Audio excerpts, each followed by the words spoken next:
if you have any questions, please type them into the chat. All right, Kevin. Yeah, brilliant. Yeah. Well, thanks so much for having me, and great to do it. Yeah, and yeah, I'll just try kind of get through. Like, I know it's kind of, we're getting into crunch time and like about a month away, so try and just cover lots of the good stuff and kind of mainly talk through how to approach the exam. Like, I probably can't shove a lot of knowledge into your heads all in an hour or two, but I can try and tell you how to watch out for certain things and where to kind of like where to be wary of in the exam, and certain bits to like make sure you do. So that's the kind of scope for tonight. I'll obviously focus a bit on predictions, what's kind of maybe more likely topics, but like ultimately they're just guesses, and kind of backed by a bit of data. So like it doesn't mean just study them and leave everything else out or anything like that. But I would kind of highlight them as like you must do them rather than like they're the only thing you must do type thing. So we'll just jump right in. Like, so that PDF, like I'd say you've probably been through the choice. I wouldn't want to waste a load of time here, but we'll give a quick skim through. Mostly you get asked in something like this, what unit's going to leave out or what chapter is going to leave out. So we'll try and just kind of give you the information there to make decisions around that. Like for the shorts are 20% of your paper. Okay, so you've got a great choice there. You've got 8 from 12. So a lot of choice opens up potentially like chopping something out or leaving one of the units or chapters or things that you hate out of it. But the big thing with the shorts is like, don't rush. Now I'm going to tell you to spend less time with these than the ABQ, but definitely don't rush them. Okay, they're normally the first section that you do. You're kind of, you probably want to see what's on the ABQ. You want to just get stuck into the exam because they're called shorts. You just think, right, these are short, and you just fly through them. Just don't do that. Like, really go slow, because the ABQ, which a lot of people get kind of very worked up about the whole time, is only worth 20%, and your shorts are worth 20%. So they're the same. And so make sure you just give the shorts enough attention, and you're not thinking into the future into the exam. You're actually just concentrating on them. And we'll have a look at like how to answer a short question like outline and stuff like that in a sec, but definitely do 8, maybe do 10, and just don't lash through them, because often when I see the students are trying to hurry through them, they'll write one sentence and they'll leave half marks behind, and that's something to definitely avoid. But these come up from all units, so we're kind of 1 to 7 there for the shorts. With the ABQ then, we'll get into that towards the end of this evening, and it's worth 20%, like we said, and it's compulsory, so it has to be on units 2, 3, and 4. So if we're looking at like, what can I leave out? Obviously that means that units 2, 3, and 4 you can't leave out. So they're depots, and you just need to know them really, really well. Okay, out of them. Okay, and then like that we'll get into it. So you don't have a choice now. Like I'd say, like I have a time down there, but I'd say for the shorts something like 25 minutes. Just so that you don't overly rush them. Like, you shouldn't be finished them in 10 minutes and powering on, because you might have left some marks on the table. So just don't go in a mad rush. ABQ then, we're looking at something around 45 minutes. Now you might have been told slightly different to this, 5 or 10 minutes either way.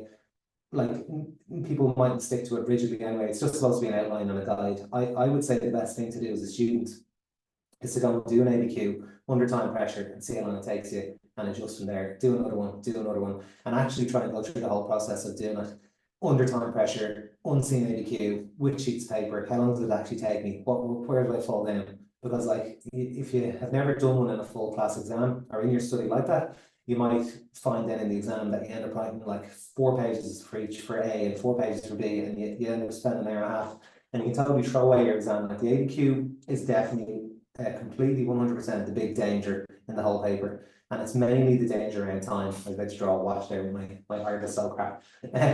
But it's mainly a time danger. Like, you can just overspend time in the ABQ because you put loads of importance on it, because everyone talks about the ABQ and it gets built up as this thing. And there's just no need for that. We're going to go through how to approach it. It shouldn't take, like, it takes a bit more time just from the fact that you have to process a comprehension and go through it and break it down and stuff. But you don't necessarily need to overwrite or write anymore. It's just that you have to go through that ABQ story.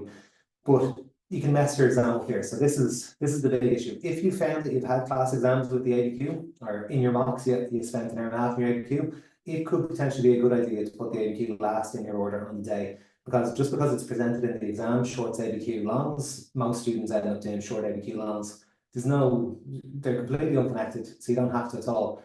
So if you find your time poor in the exam, you ran out of time in your mocks, and you don't know how to fix it, I would say move the ABQ to last. Do the rest of your exam until there's 45 minutes to go, and then start your ABQ. And then you won't have a choice except to keep it tight. And you probably answer it much better because you won't be waffling and padding it full of stuff. Where early on in the exam is often when you're just super, like you just want to show off. You're going to know loads of stuff. You're going to have loads of keywords going. And when you get in there, you just want to write. And the page in front of you is like an open field. You're just running away yourself, writing. And the ABQ is the worst place for that because it encourages that because you get a story to write about. So if you can't discipline yourself to time, maybe shift the ABQ later. That could be a way of doing it. Okay, because the rest of the paper is 60% of your mark, so it's 15% per question. So in terms of choice, then paper is kind of split in two in the longs. There's 4 on part 1 and 4 on part 2. So in part 1, unit 1 is generally question 1. Since COVID, we've got an initial question in question 4, and that has been unit 1. So we're kind of expecting it to be unit 1 again this year. So we were saying there a minute ago that you definitely have to do 2, 3, and 4 for the ABQ. And if you add 1 into that as well, those are the 4 key units for this year. Okay, so I'm sure this probably isn't news to a lot of you. Okay, so they're the key units, so you have to know them inside out. And if you know them inside out, let's have a look at what you can do. You can answer all of the second half of the paper here. So you can answer question 5, which is generally unit 2 and 3. Oh, sorry, not all of it. Sorry, you can answer the first half, sorry, of this over here. You can do 2, 3, and 4 generally, which is question 5 and 6. And you can do question 1 and question 4 as well, which is unit 1. Okay, and if then into this mix here, we were to add in unit 5, then we are able to do this full side of this paper here.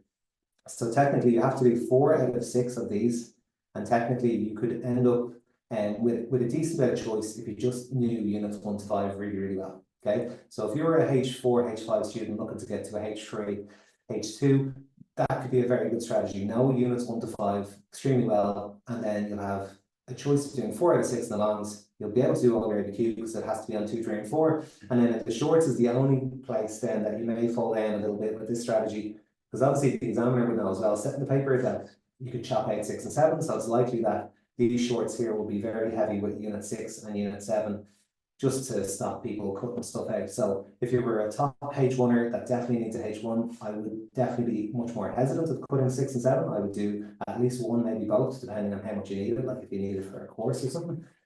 But if you were doing pretty well in business and you just want to do better, it could be a good strategy to maybe do some of the shorts for 6 and 7, but then really just focus on 1 to 5, and you should be in a good place for that.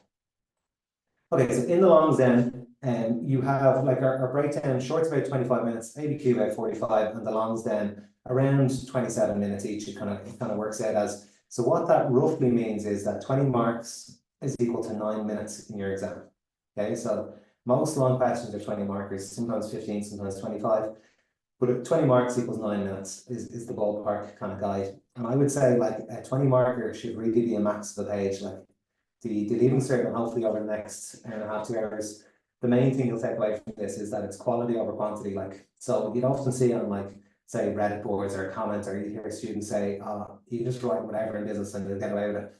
That might be the case in like a fixture class exam or something like that. But when it comes down to it in leaving cert business, if you went in there and you'd never looked at a leaving cert business book before and you had a guess, it's very, very likely you'll score 0 across the board, because it's just these specific keywords that are really, really necessary in the course. And the great news is that if you know them well, you'll end up scoring really well and really quickly. So you don't need to write an awful lot of information if you know the good information. And hopefully over the course of this evening, then we'll try and get that across. Okay. Yeah, so I'll let you kind of read through that anyway. That should give you a decent grasp of it. So in tonight, I'm going to mainly focus on between units 1 to 5 for that anyway.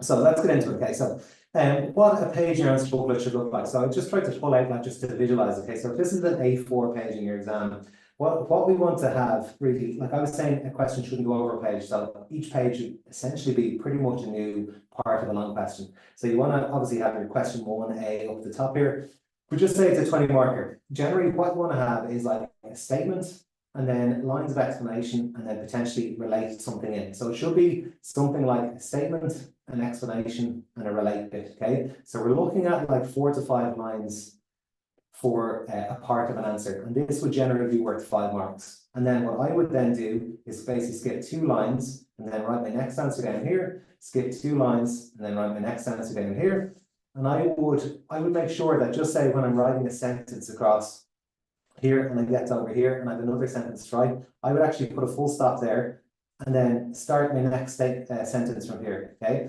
And the reason I would do that and why I'm showing you this is because when an examiner comes along to mark it, they essentially get given a marking scheme, okay? So a state, explain, and relate is generally the way Leaving Cert Business is marked throughout the paper and most of the paper. And sometimes in this instance, there might be something like 2 + 2 + 1 marks given for a question. And this 2 + 2 + 1, say it's a 20 marker, means that you have to, well, because I've drawn 3, I'll just go 3. Just imagine it's a 15 mark question and it's 3 by 5 marks is the marking scheme for it. I'll just get rid of that. It would be broken down something like 2 marks for stating something, 2 marks for explaining it, and 1 mark then for relating, okay? So let's assume this question asks us to illustrate something, okay? So illustrate the ways of a contract ending, okay?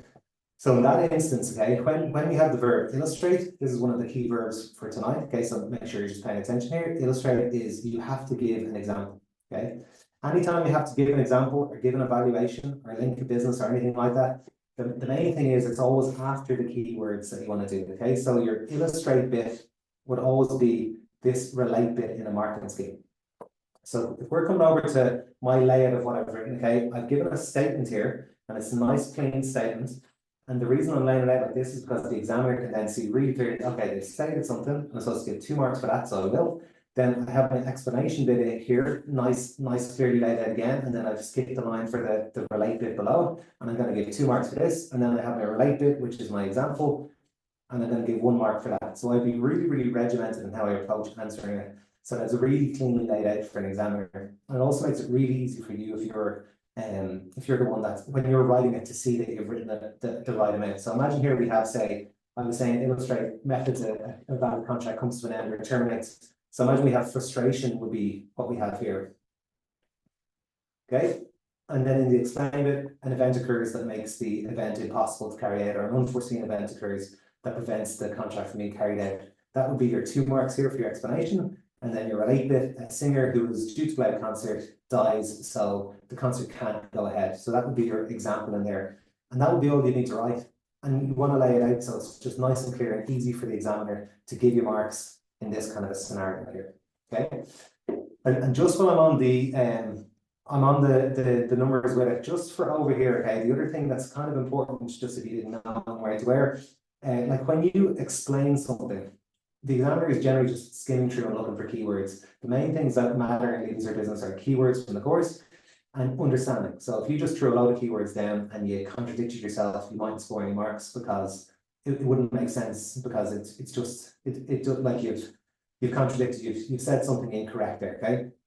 But if what you've written is valid, like the Englishness of it, like it doesn't have to be anything very, like, you know, keep it in the most simple English possible, I suppose is what I'm trying to say there. And just very straight to the point, concise, like no padding, no waffle at all. No marks for introductions. It's not like an essay that you're trying to build into it. You're not trying to show off to the examiner and show them that you're great at writing and you're really capable as an overall student. You're just doing business. And all that really matters is getting those keywords in. If you get asked about control, you're able to say stock, quality, credit, I was always going to forget one, financial control. Okay, so you're able to just give those keywords. For quality control, you're able to say quality circles, get a quality mark, and inspections and sampling. That's all I care about if I'm correcting your exam. If I see those words, you just get all the marks. If I don't see them, you don't get any marks. So with that explain bit, like I'm saying, it's keywords. And the other really good thing about business, okay, is if you know those keywords, you can get all of the marks. You can get the same score as the best person in the country. Okay, so I don't think we can say that for English, say, you know. So someone, I don't know, I was like a C1, B3 English student for my life, and I just couldn't do what an A1 English student did. But in business, that playing field is just totally leveled, and you can get the highest score in the country for loads of your answers in writing like a sentence or two, once it's got all the really good stuff in it. And my job tonight then is just to show you what that is and give you the confidence to realize that. Okay, so squish your sentences very short. Once they make sense, amazing. Forget any introduction. Don't write a sentence on your exam that won't score marks. So if you get asked about the benefits of franchising, don't write one of the benefits of franchising is, like, just tell us what the benefit is, you know, like rapid expansion. you get marks. Develop it then. Just don't, no filler at all. You're not trying to impress the examiner, okay? So just don't go in with that mindset which you might have for other exams. Okay, so for that explain, to come back to my points here, I was saying that for the explain bit, the examiner has 2 marks to give. Now they either give you the 2 marks or they give you no marks. So that's what I'm saying there. Once you have the keywords in, you get the full amount. Like, it's not graded. So don't worry about how, well, like, not that you don't worry about how you present it, but keep it really, really simple and to the point. You're not going to impress anyone or get any extra marks by making it look better, like on paper. It's totally fine to just present it, have it make sense, and have the keywords from the course in there. Okay, so that's what I'm saying there. And then the reason to skip space between them is so that hopefully if you're flying through the exam, you have 20 minutes at the end, you can come back, and if there's loads of space between all of your answers, it's really, really easy to just add in an extra line here of keywords in an unmessy way and make it very straightforward for the examiner to see it. So, you know, sometimes an hour into the exam, you're like, oh God, I remembered performance now, and go back then, and you can fill that in, and there's space for you to fill it in. Okay, so that's just why I would lay it out with that space out everything. Make it really easy for someone to read and approach when they're correcting it in July, and then make it really easy for yourself to go back and actually add stuff and read over it and see what you've written. Okay, and then the way to answer the questions then we'll get into. So I've kind of done it there. It's Sir, so it's a statement. So give a heading for every point. So it could be a term, or depending on the question, it could be like a benefit for it. So, like, you know, for your management activities, controlling is one. Okay, so that there is a very important point then for leading Cert this year. You're planning, organizing, and controlling. If you didn't know that before coming in, that there could be worth 7.5% in itself. Okay, so your management activities, because the chances of this coming up on your ABQ, I'd say would be 50-50. So that's as high as the probability goes.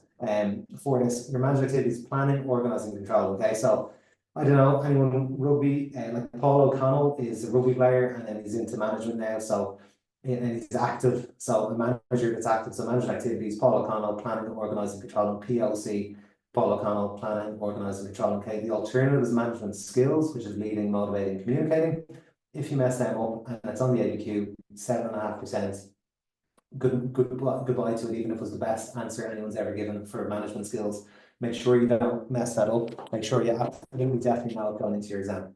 Okay, but what I'm saying for the statement bit here, okay, because sometimes when students are writing their exam and it looks like that, okay, it's an awful picture of what it looks like, but it looks like that. For the statement bit here, sometimes people feel that a statement should be one word, okay, and that is not correct. Depending, okay, for managed activities, absolutely fine because you have to name it. So writing, planning here, perfect, no problem at all. Okay, but if you were asked what are the benefits of a business expanding using franchising, writing one word here, no bueno, no marks at all. Okay, so what you have to do, and just bear in mind for your statement bit here, is that it can be a sentence. Like, it doesn't have to be. So if I'm saying state, I don't mean give a one word title. I mean state something. It could be a full sentence. It could be 2 sentences. So don't feel like you have to cup tie or tie yourself into having to just write a word or 2 for a statement or a title.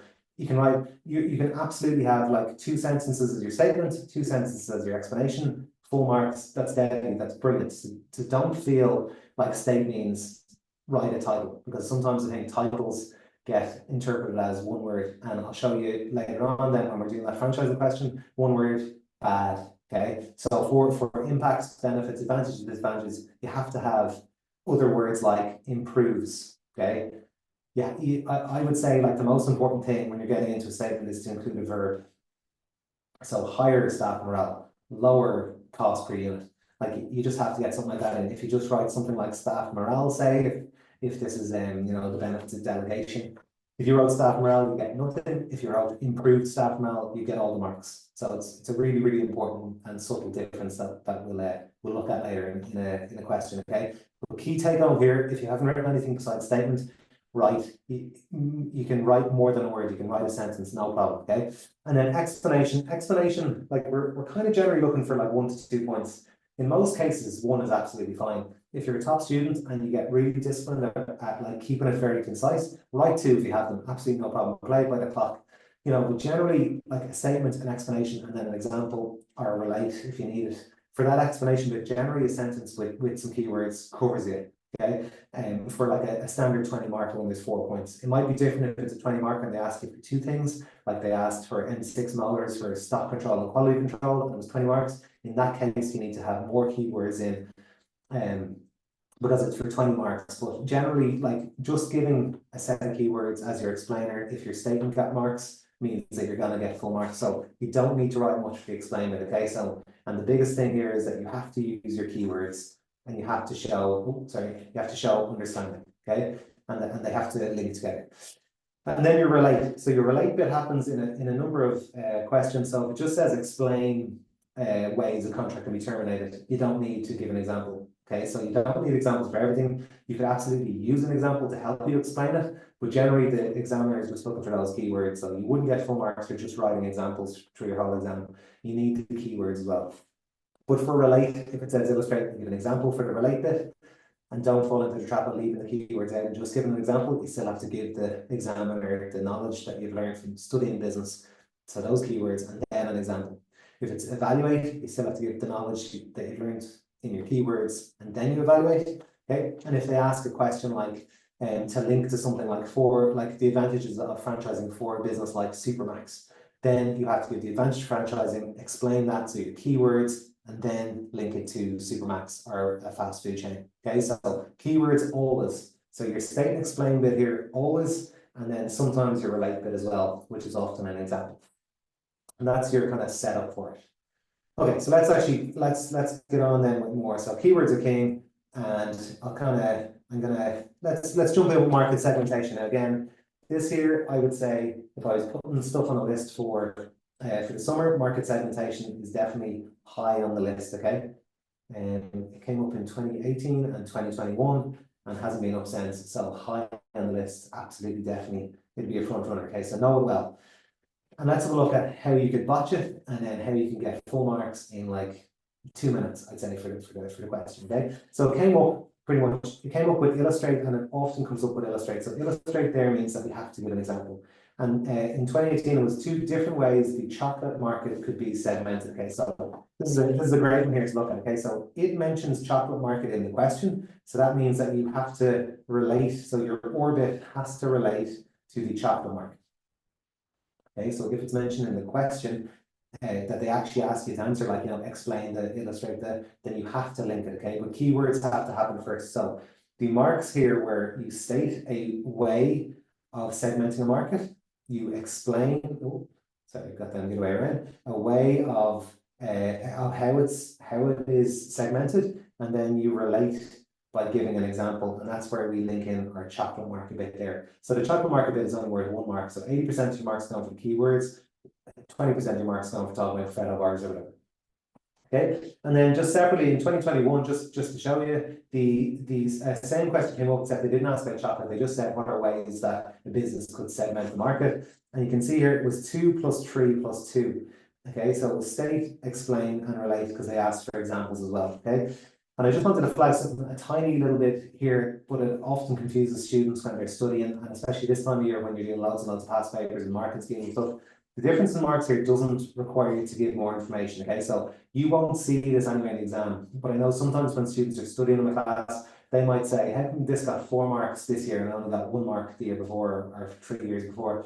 That's just how they come up with the marking scheme examiners when they're correcting it. So just ignore it. If something gets 4 marks 1 year, it doesn't mean that you have to write more or that it's extra special or anything. It just meant that particular year they decided to give more marks for that because students must have been doing well somewhere else and they gave more there or whatever. Okay, so when we go and look at an answer here, it'll say 2, 2, and 1 or 2, 3, and 2, but they mean the same in terms of you either get all the marks or none of the marks.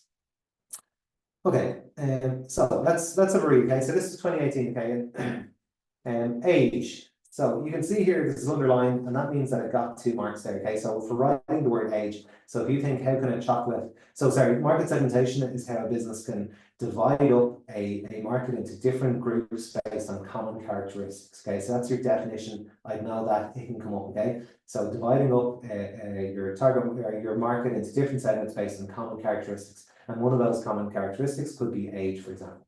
Okay, so I get 2 marks for writing age. Younger kids may have less money or want to eat less, or parents want them to have smaller treats. Adults usually have more to spend, so can afford higher prices and also eat more calories than kids, so they can have bigger bars. Okay, so this here then, I can absolutely see loads of students writing that and thinking, I smashed that, like, that's amazing. I mean, I've talked about, like, you know, I've given two different types of expansion and explanation for that. But you can see here, there's no marks going for it. So it wasn't worth anything. And the reason it wasn't worth anything is because there's no key word there that are important, that are needed, okay? But so if this was the approach, like I say, it was state, explain, and then relate. We're getting 2 marks for some kind of something up here, no marks so far down here, and then we're getting 1 mark down here. So let's look how. We've our example. You don't have to write EG. I just find it a good way of doing it. This is in line with what I was saying on the previous page. You know, make it really clear to the examiner that this is something, this is my explanation, and this is the right bit. Cadbury's make Freddo bars for kids, charging 40 cents for a small bar. They make Dairy Milk for adults, charging €1. Okay, so that there then is the example bit. So I get 1 mark. So this answer gets me 60%, or 3 out of 5. And you'll notice there, there was 3, 6, 10, 11 lines got me 60%. Okay, so if we're basing it on writing a lot and just kind of, you know, spoofing a bit of an answer together, you're writing a fair chunk, 11 lines, and and that's only worth you know, 5 marks in total, which is a tiny part of the paper. Okay, so that isn't how you should approach leaving cert business. Okay, so that was 2018. Let's have a look at a 2021 answer and look at the difference between them. Okay, so here was illustrated 2 different ways the market can be segmented. Okay, so the exact same question, except they didn't reference chocolate, so you could pick any example you wanted. And again, the marking scheme here was 2 plus 3 plus 2. Where up here it was 2 plus 2 plus 1. And you can see here, state, demographic, 2 marks straight away.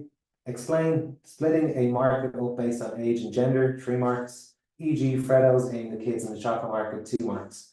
So this gets 7 out of 7, and it gets 100%, and it is in 2 and a bit lines. Okay, so this here is the good stuff.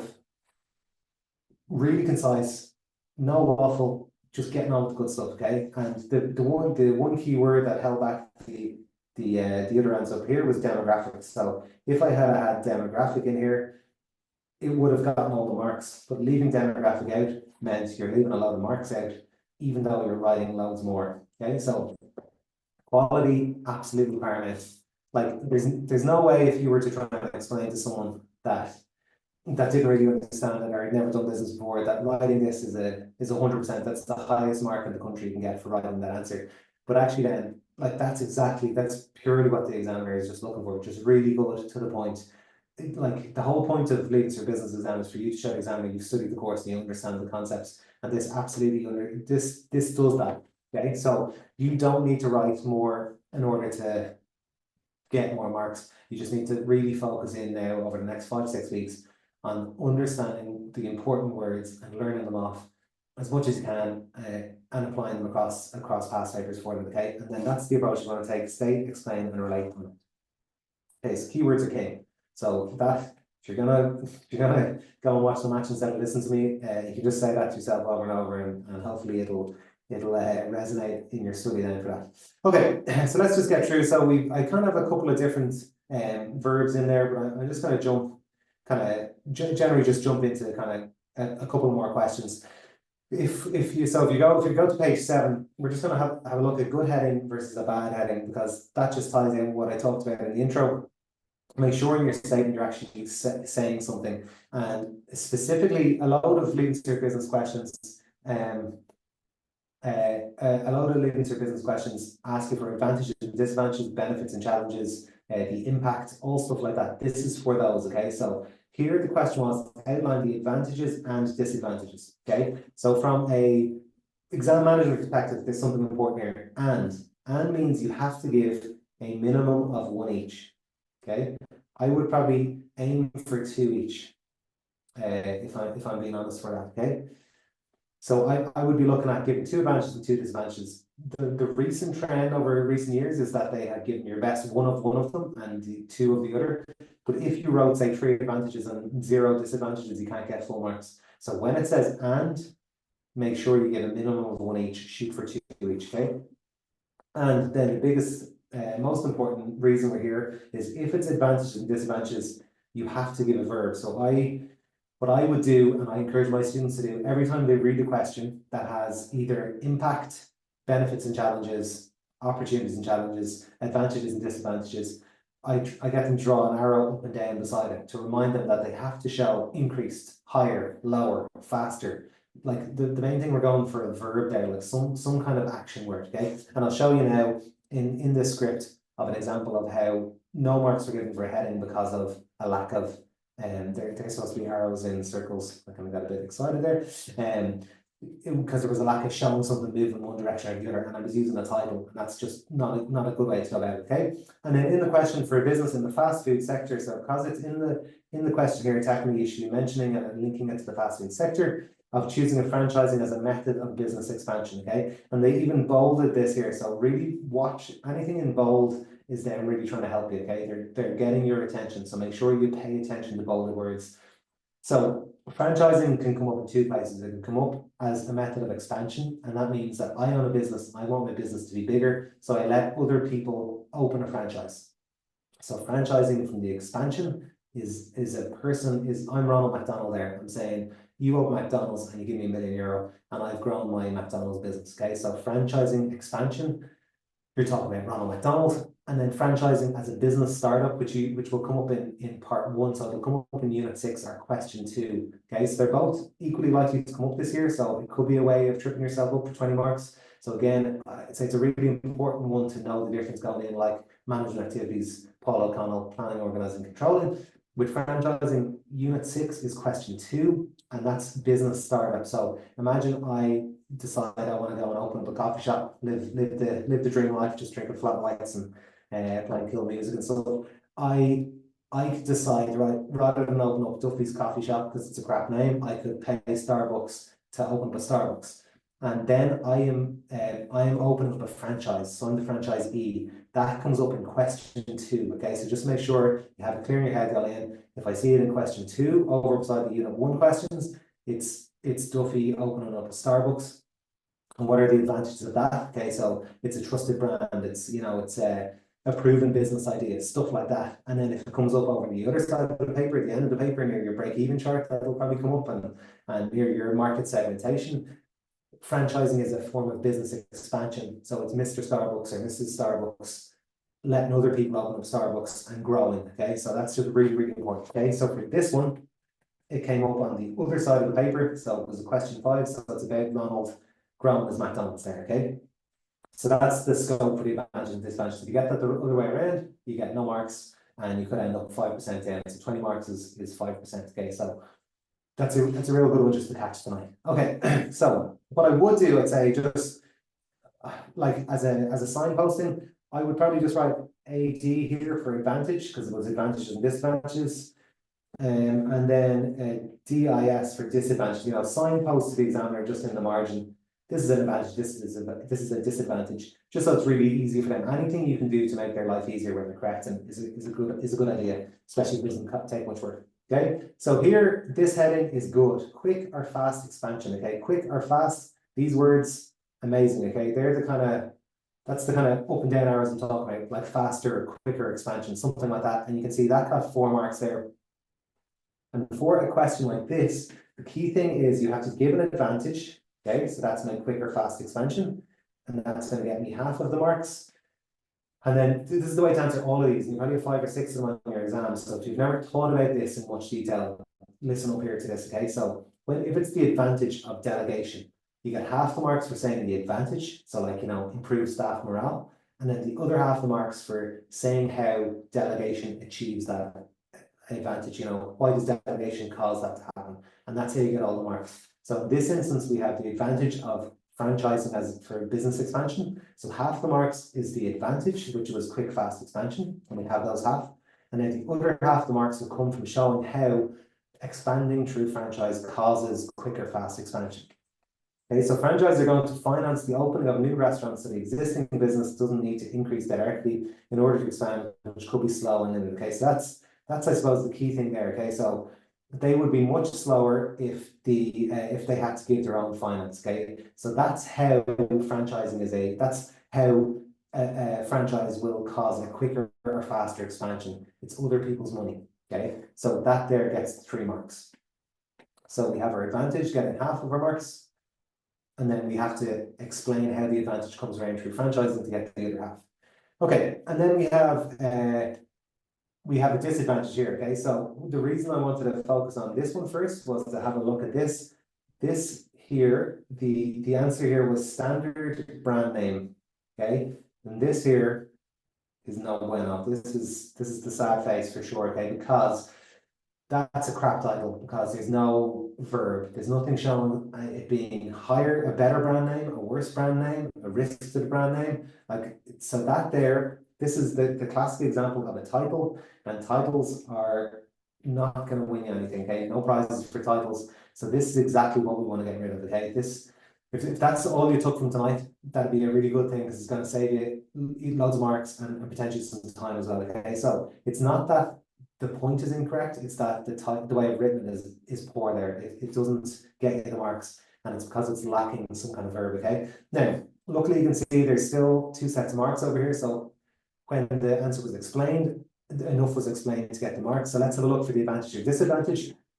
There's a risk for franchisers that a new franchise opens and the quality of the fast food service isn't good, okay? So that there is essentially explaining, I suppose, how franchising brings about that risk. And then with social media, issues could go viral quickly and it could damage the brand's reputation, okay? And negatively impact sales for all restaurants. So I would say this bit here is essentially your disadvantage, that it will damage the brand's name and, you know, sales be down. And this here is how franchising causes that to happen. Okay, so you can see there, like, it didn't matter that it's not in the right order, and it didn't matter that the title didn't get any marks. Once you've stated and explained and you haven't contradicted yourself, you can still get full marks for it. Okay, in a dream scenario, the title there would just been the last bit here, that the brand's reputation could get damaged by a franchisee, 3 marks, and then explaining how that if they opened and the quality was poor, it could spread that the brand isn't good, or it could affect sales in other stores, something like that, okay? But the key take-home point for that, franchising, if it's on the second half of the paper, it's expansion, so it's a business growing, okay? So advantage and disadvantage is that. The other one there was that when it's advantage and disadvantage, minimum of 1 each for sure, and probably go for 2 of each, okay? The marking for that is you get half the marks for giving the advantage, so make sure you show something increase or decrease, and the other half for explaining how that advantage or disadvantage comes about through whatever the topic is. Okay, and let us move on then for that, okay? So, short section. Okay, so we were saying that for the shorts, we have to do 8 out of 12. Okay, 80 marks, so 10 marks per short. There would be no good reason to not do 10, 11, or 12 of them, okay? Like, it won't be a timing thing. There's a lot of them that I've written here, like there's going to be a true or false, there'll be a circle, the correct sentence when there's 2 options, and there'll be a multiple choice question like this, and there'll be an acronym one where you have to, like, you know, what FDI is and IDA is and stuff. I have a sheet for that on the site there, and flashcards and so forth. So that's guaranteed to be 10 marks, so 2.5% of your paper. So there's a load of them that you can get some marks for, so there's no real reason to leave those blank. Okay, and particularly this one, okay, so I just pulled out a short here on Unit 1 from 2017, and there's 10 marks going for this. So even if you didn't really know this well, you should answer, okay? And what I'm going to do is just give you a chance there to not listen to me for a sec, actually just read them and try answer it just for 60 seconds. And even without studying, let's just have a look at how many marks. I'll call out the answers and you can see how many marks out of 10 you're going to get in 60 seconds. Okay, so just read and link those there. I've got a drink. I'll just look in the chat there as well.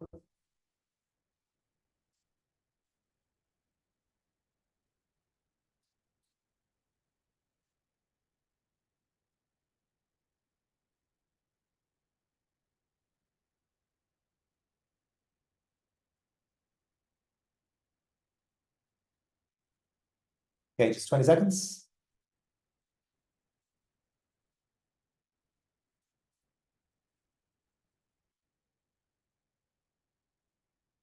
Okay, 10 seconds.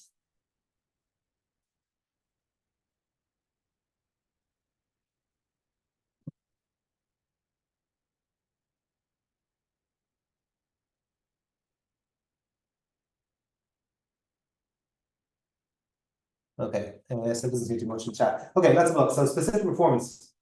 This is an element of the contract where a judge or court will order. So this, where a judge or court will order one side who is in breach of contract to carry out their what they had agreed initially. Okay, so it's a remedy for breach of contract. Okay, so one was E.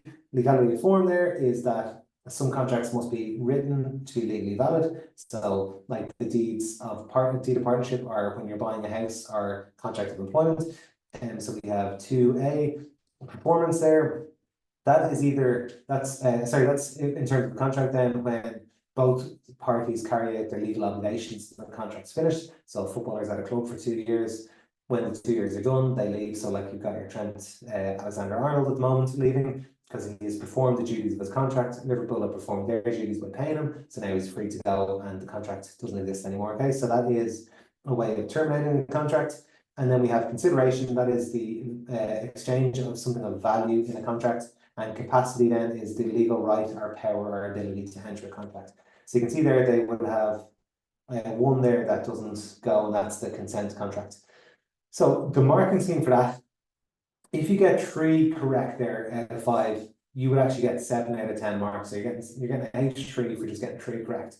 So take home point there is that there's no negative marking. Definitely anything that you can circle, you can tick it true or false. You know, and you can have a guess at. The examiner is not going to judge you if you get all them wrong. They're not going to go, okay, now I'm going to correct the rest of this exam worse, because they clearly don't know what they're talking about. Guess as much as you can in all situations for those shorts, okay?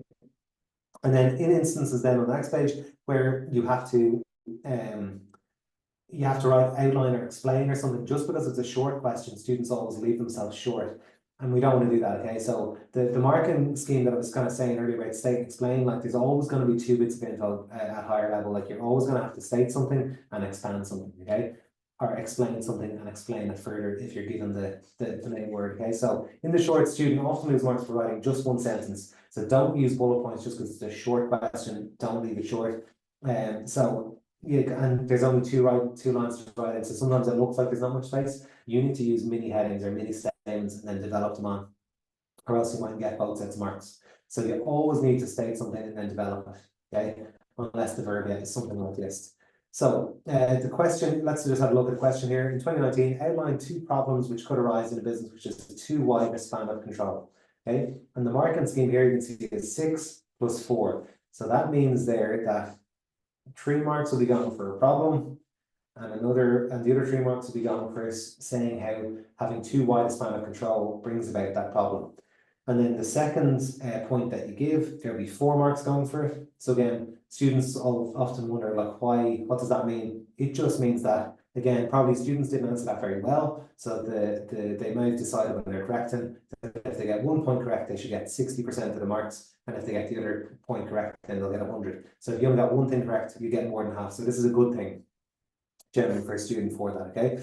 And rather than write, let's just have a quick look here. Outline 2 problems which could arise, which is too wide a span of control. So manager is overloaded. So that's what I'm talking about. Like there, that is your like mini statement there, okay? So it's a lovely way to get marks, and you can see there's 3 marks going for that there.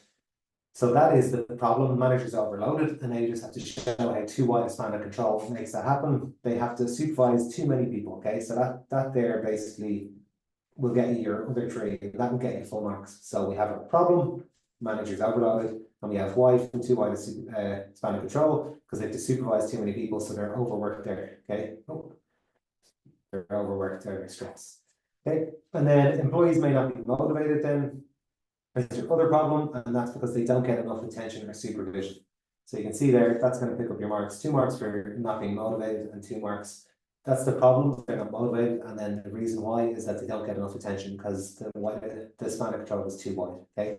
And that's how to go about that. So outline, even though, you know, that doesn't look like you need to write an awful lot, you did have to have 2 different points per point, and you do have to have that no matter what to get full marks for it, okay? So don't feel like it's a bullet point answer just because it's a short question.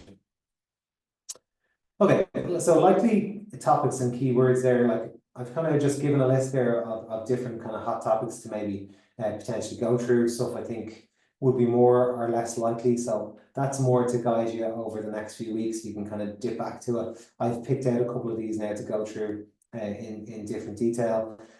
So I'm not going to like read through that list. It's there for you to kind of go through yourself, I suppose. And yeah, that's kind of a hit list now for you then when you're in your study for each of those chapters, just to, I suppose, like I'm saying, make sure you cover these, but you don't, it's not everything that you should cover. Stuff like that jumps out specifically, new product development, we're going to have a look at that. That seems likely. Sources of finance for the ABQ, I would say, seems very likely, or potentially as a long question. I'd be all over that. Wage calculation being very, very popular recently, so I'd say like there's good chance of that happening. Strategies to manage change is an ABQer, so could potentially come up. What else? Performance appraisal is overdue. Management control or planning, organised control and management activities seems to be you could actually throw that in there, your Paul McConnell thing as well, and put an asterisk beside that. They seem to be very high up. The other one there is planning, so the types of planning. So I'm going to do a question on that as well. I would absolutely know those inside out. They came up like 3 or 4 years out of 6, and then hasn't been up for about 3 years. So just very, very likely there to kind of come up. So anyway, like I said, you can kind of go through that yourself. There's your market segmentation. I'd also be pretty hot on market research coming up as well. And it seems like, again, it's kind of due up. Product lifecycle, we'll do one of them, and branding. So more to do with the product or with the place, I'd say, in marketing, if marketing comes up. Own brands hasn't come up in ages. Just an own brand, I don't think I put it in, so I'll just do it here. It is when a retailer, so like a retailer is like your Super Values or your Tesco's, produce their own version using of good using their own logo or brand. So it's like your Tesco rice or Tesco bread or whatever it is, okay? So a retailer using their own logo or brand would get the full marks for that. That's what an own brand is. And they do that because they can produce cheaper. They don't need to spend money on advertising because people are already in the store. And then it encourages customer loyalty because it's the only place that would sell it. So if you wanted Tesco value, I don't know, Tesco value ketchup. I don't even know if they do that. Tesco's the only place that does it. So if you really wanted that, you'd have to go to Tesco to buy it. So it improves customer loyalty as well. Okay. Yeah, and then I'd say franchising would be the other one there on that list.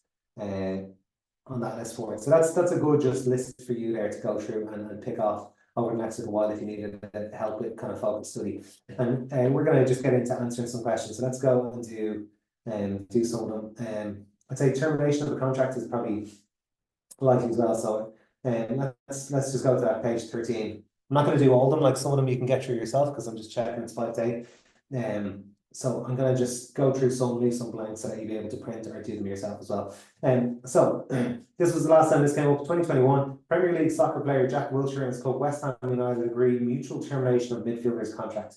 Explain the method of terminating a legal contract as referred to in the text above, okay? So essentially here, you have to explain the method. So the marks are going for explaining the method. So it doesn't mention Jack Wilshere here necessarily or having to talk about football or whatever. It's just which method is that to terminate a contract. And when you have to explain something there, it's 3 + 3, so give 2 points. So again, the number one thing we're saying here tonight is you can never get all the marks unless it says list as the verb for just giving 1 point of information. Give 2 points always for everything, okay?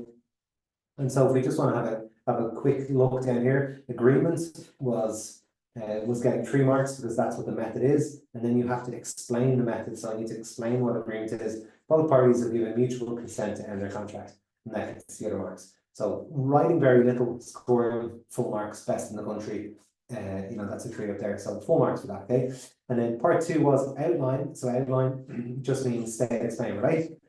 Outline other methods of terminating legal contracts and provide examples. So that there is going to be a classic state explain, right? Give the method, explain what it is, provide an example, okay? And the marking scheme there is 2 + 3 + 2. And if we have a look at that, you can see it's frustration gets 2 marks. So we have our state, and we're going to go explain when an event occurs, making it no longer possible to complete the contract, 3 marks, okay? So really basic, really concise, really to the point, and really getting full marks. So state explain, and then we have our relate, and we're showing an example. A singer due to play a concert dies, the concert can no longer take place. 2 marks, okay? So this here is your gold standard go-to way of answering legal business. State explain, relate, no waffle, no padding, no like trying to make your answer sound better or longer, or making more on your paper so the examiner thinks your brain or something. get to the point, give the good stuff, score all the marks, move on. You'll fly through the paper. You might be able to do an extra long question. It's all win, no lose. Okay, so cut out anything before you put your pen on your page. Think, am I writing something of value? If you're not, stop and make sure then that when you start writing, it's got your keywords in it. It's got your keywords, your example. Okay, these are your termination legal contract. Know them. That's the keywords there. So I wouldn't learn anything beyond them, and you'll get full marks. Okay, frustration, an event occurs, contract's impossible, breach, party breaks an essential element. So you break an essential element. Performance, both sides carry out their duties. An agreement, parties decide to end the contract early. Early there is important by mutual consent. Okay, end it early. Early is the most important word in there for that, because the contract doesn't finish. Okay, let us move on. Oh yeah, Consumer Rights Act. So I was getting a couple of questions into the website there recently about the Consumer Rights Act.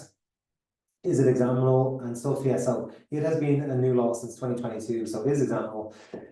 We saw in the 23 paper that they brought in the cooling off period, the 14-day cooling off period. And I remember my students walked out and they were like, what the hell is cooling off period? Because I didn't cover it. And so it ended up, I think that was the case in almost every exam centre in the country, and not all. I'm sure someone has stayed on top of their legislation, but they ended up just making it worth 2 marks, so it was worth very little. So the number one thing is, if something comes up in your paper in a question that you've never seen before, and like you've studied really well for it, so you should have seen it, and like if it's a new law specifically or something that just you haven't seen from past papers, it's likely lots of people won't do well on it. So don't let that put you off a question fully.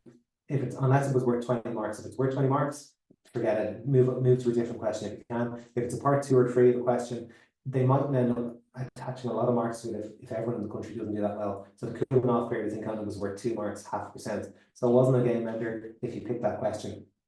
Similar to this, if Consumer Rights Act came up, I'd imagine it'll be a part of a question, and there might even be too many marks in it because a lot of students won't have covered it and might know it. But I was trying to look at what, if I was the examiner, what would I put up for the Consumer Rights Act that's relevant and engaging to young people?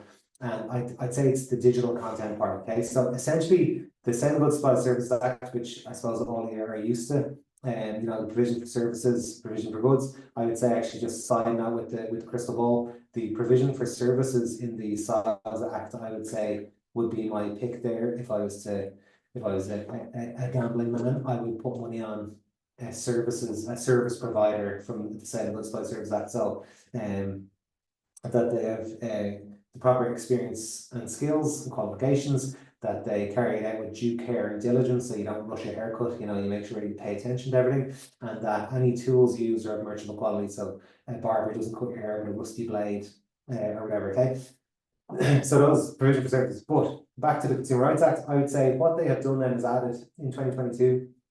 So it's incorporated the Sale of Goods, Supplies, Services Act. So if you buy something now, it's technically the Consumer Rights Act that covers you before November, October 2022. If you bought something before then, it's the Sale of Goods, Supplies, Services Act.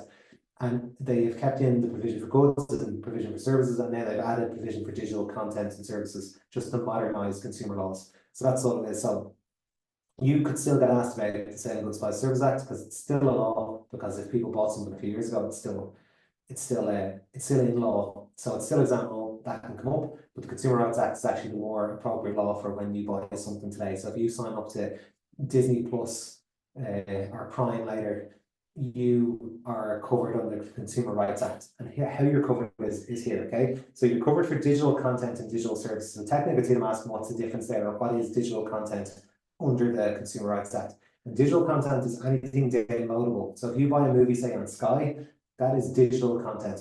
So when you buy something digitally, so not in a physical store, and you download it or you own it or whatever, so it's like music. So if you buy a DVD, or if you buy an album and then you own it, you buy a book on Kindle, or like if you buy a personalized greeting card or something, that's all digital content. Okay, and digital service then is more your streaming stuff. So if you pay for Netflix, that's digital service. So it's a streaming service where you create, store, share, and access data. Okay, so those are the things that there are now provisions for, and you could potentially learn 2 or 3 of these. Okay, they're pretty close to the other ones, like, you know, work as described. So that's kind of like conform to sample or whatever. So the content of your service should match any description or trial version. So if you sign up for a 7-day Netflix trial and then you pay them money, what you then get should match that. Like, you know, they can't mislead you through that, okay?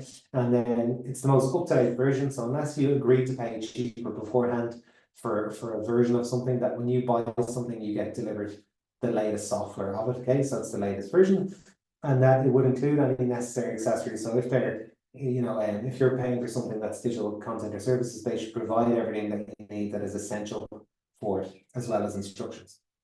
So I'd say good, like, you know, it would be worth your while to cover them, especially if you're kind of the top student who really doesn't want to gamble at all. You know, if you're already overloaded with lots of stuff, maybe less so. And the other thing just of note in the Act that's slightly different is that you could potentially get asked, what is a price reduction? Because it's a new form of redress, okay? So we're used to the 3 R's for redress. Your remedies are refund, repair, and replacement under 705 Service Act. And under the Consumer Rights Act, they now have a price reduction in as well. And it's generally for digital goods and services. So subscriptions and downloads, you might be able to get a reduction in what you pay for it if it was below the standard that you had expected, or whatever it is. Or just say you pay for a month of Netflix and you only got 2 weeks because the streaming was bad, they might give you a price reduction rather than refund. Or if a service doesn't meet the agreed quality, so you go in and you get a haircut that's going to cost you 30 quid, and it's a really bad job, and you give out about it, they might go, right, well, look, just give us a tenner. So that's a price reduction. Or products that don't get repaired or replaced effectively, okay? So just they're the 2 things that jump out at me: digital content services and price reduction. They're the only differences, so they're the things that potentially could come up for it, okay? I'm just going to leave that. That has a solution there in it.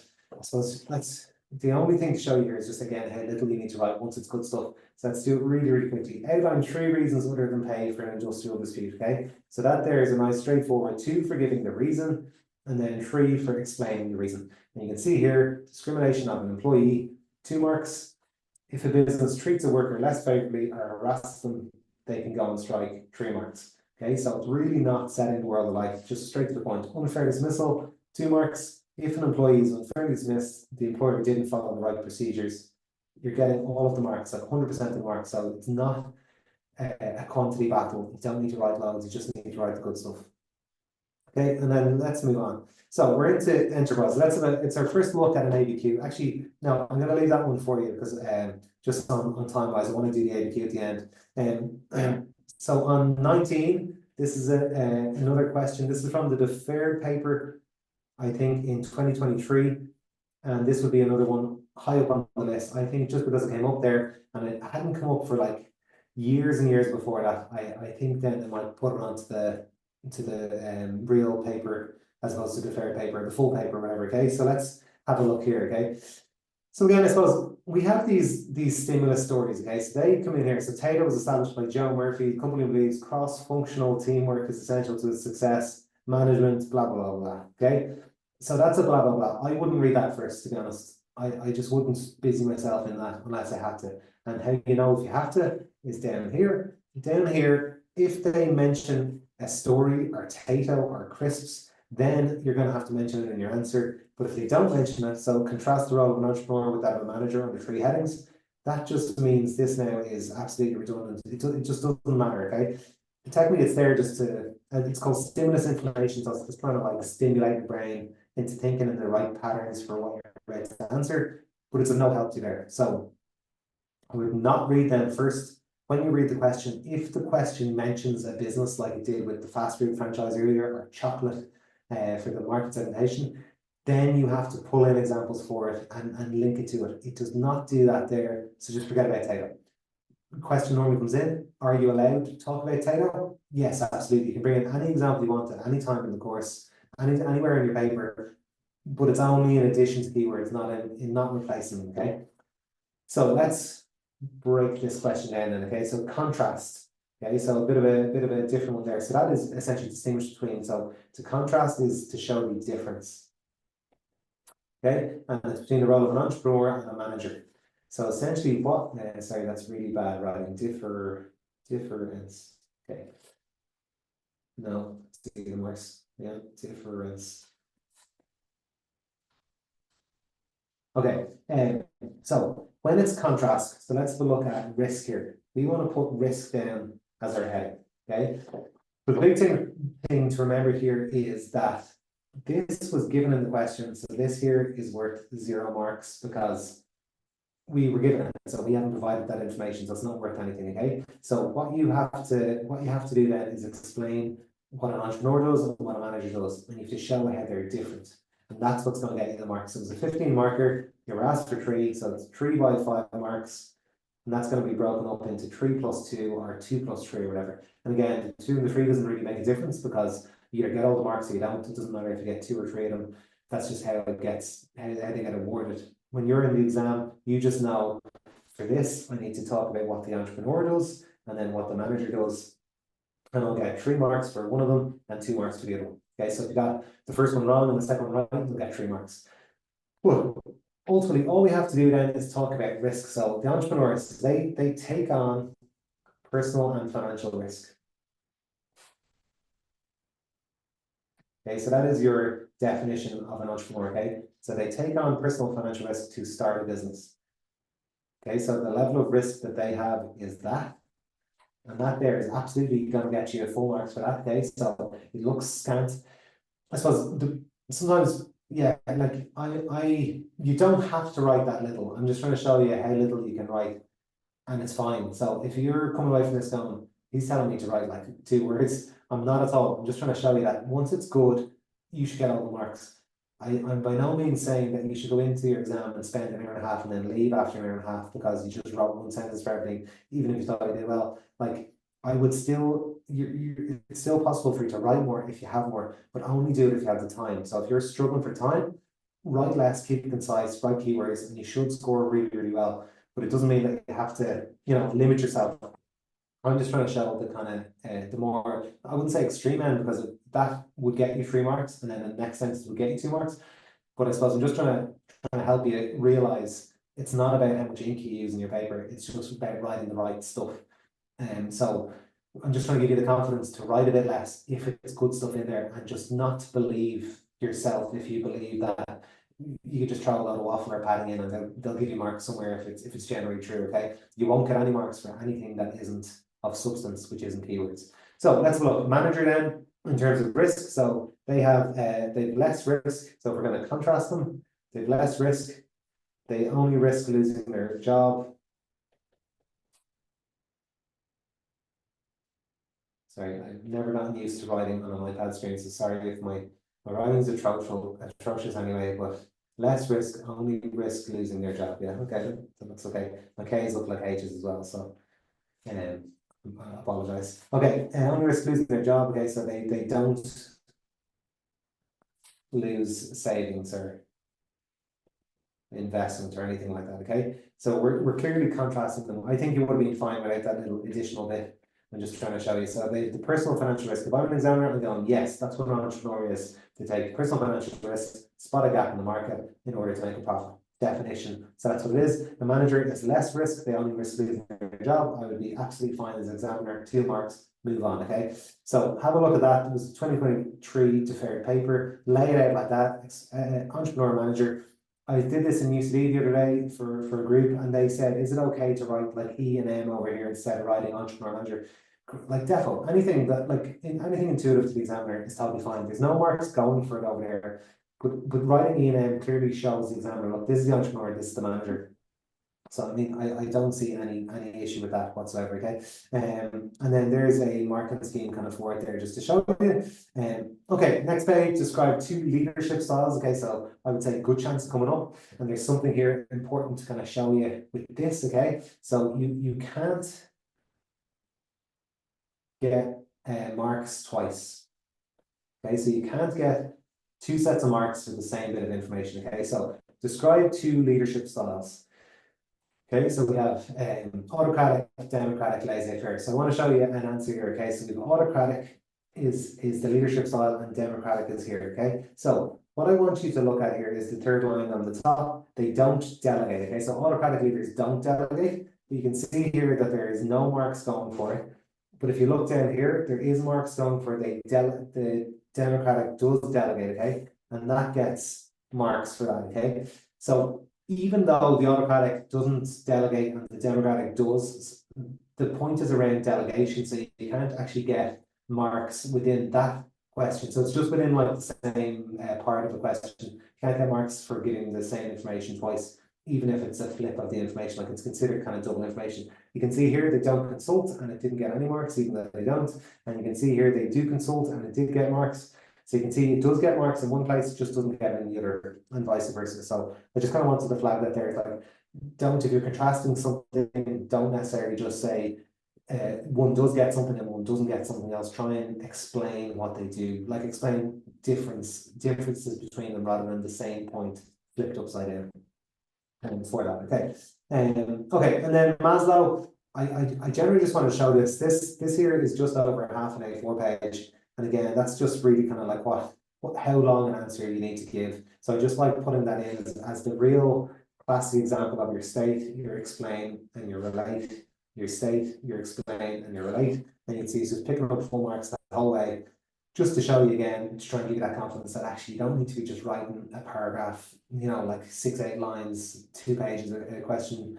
And you can actually just stick to the good stuff. So I'll let you go through that so that we can get into one of the kind of flagged predicted topics for this year. Okay, so 2018 plans. I would say this is a good chance of an ABQ or a long question, and I would be shocked if it didn't come up. I'm guaranteeing it. Okay, you can email me, go, you guarantee me, and this is definitely going up fact. Okay, you can call me on it. So let's look and read the information. Ryanair, Michael O'Leary has apologized for the cancellation of flights. The airline admits it messed up plans. Okay, so I'm just actually telling you, I wouldn't bother reading that. Okay, unless it's mentioned in the question. So let's get into the question.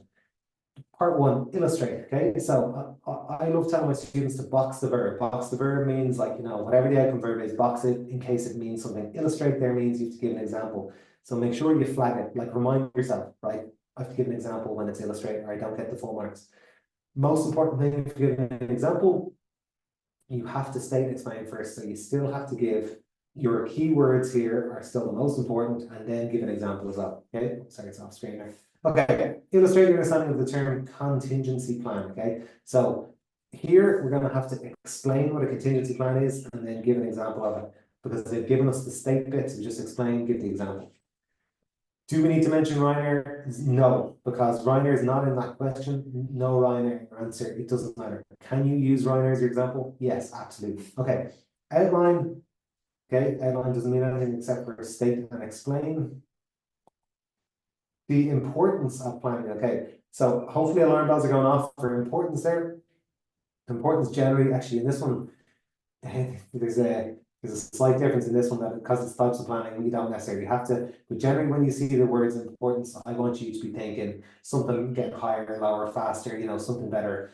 Weirdly, for types of planning, it probably doesn't count actually, so I'm walking myself into something here. But the importance of planning, so planning is your keywords, like, so you have to have mission statement, strategic plan, tactical plan, contingency plan. They've allowed manpower planning and financial planning or cash flow planning, but I would really be sticking to the mission, strategic, tactical, operational, and contingency. Okay, but it's for an airline such as Ryanair. Okay, and sorry, they told us the ones here: strategic, tactical, and manpower planning for it. Okay, so they've told us then for an airline such as Ryanair, so this is going to be our relate bit here. Okay, so let's go with our state. So they've given us strategic. Now the only thing with strategic is, because it's already given to us up here, there's no marks for it going over here. So we're going to have to explain, potentially give the importance, or give 2 bits of explanation, and then relate it to the airline. Okay, because they've given to us here. So for strategic, let's have a look at the kind of layout I was telling you to do, where you write a sentence or make a point and then start the new point underneath, to really just remind the examiner, look, I've given 2 points of information, give me 2 sets of marks. Okay, so strategic, these are longer term plans. So they're generally 5 to 10 years, drawn up by senior management.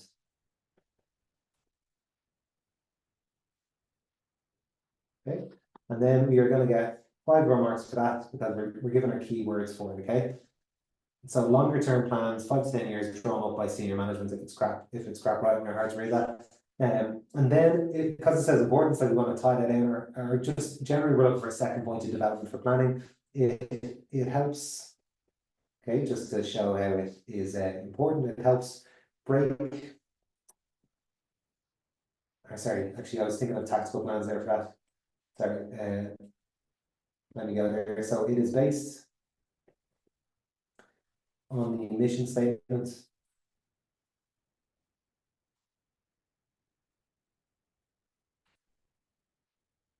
Yeah, so it's based on the mission statement and drawn up from it.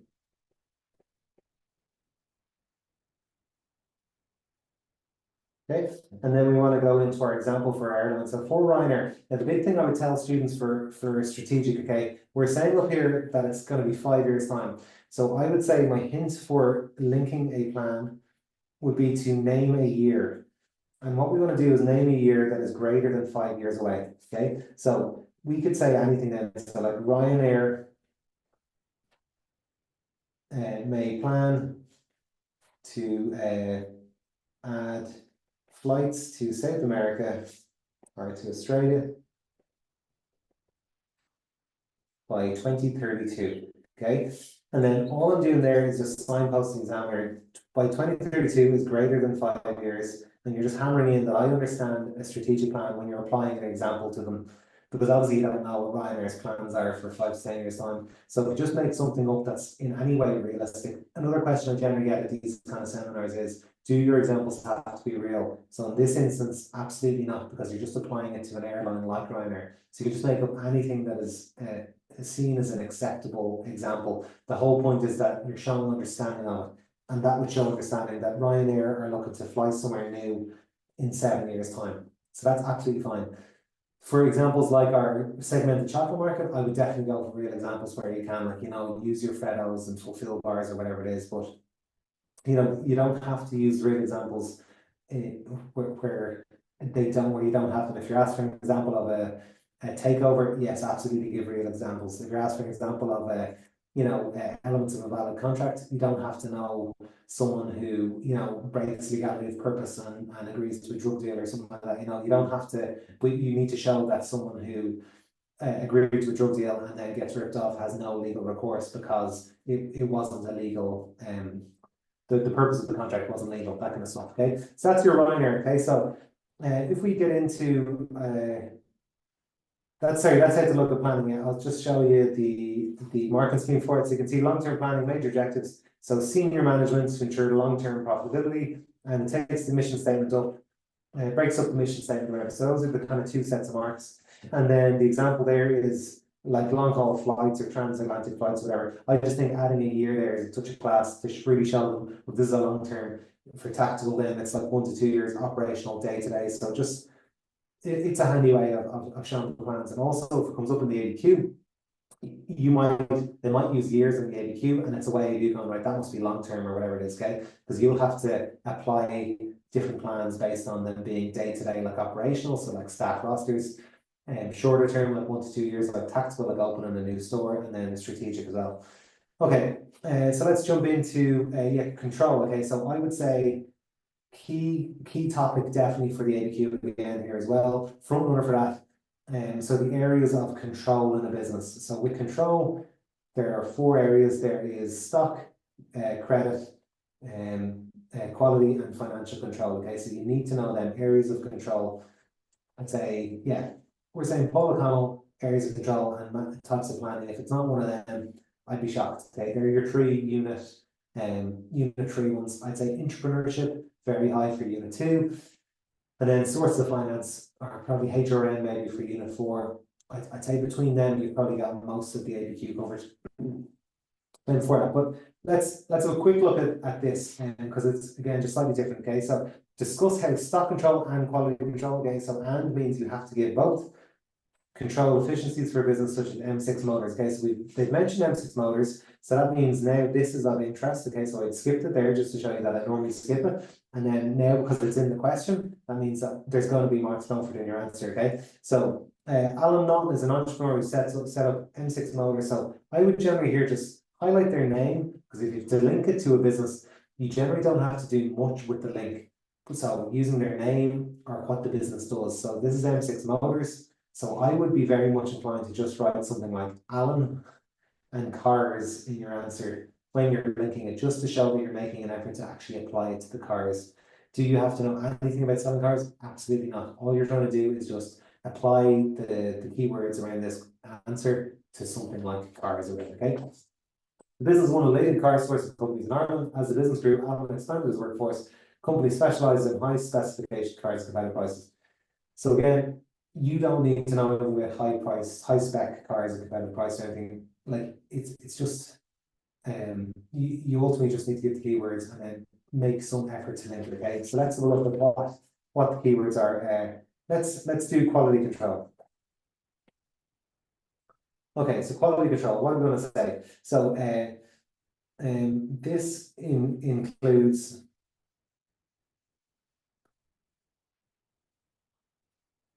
a business applying for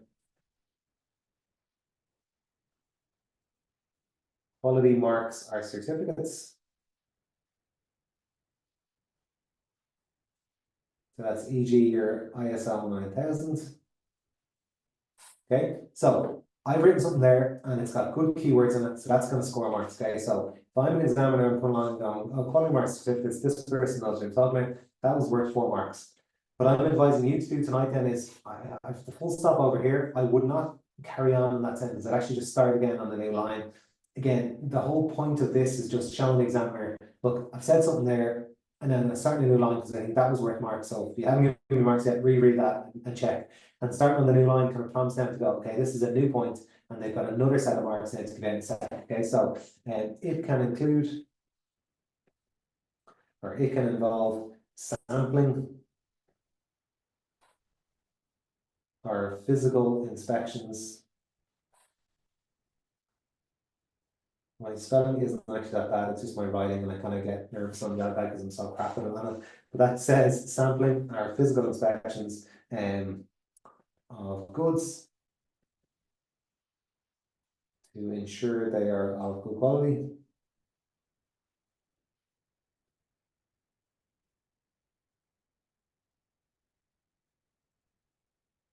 Okay, and again, full stop.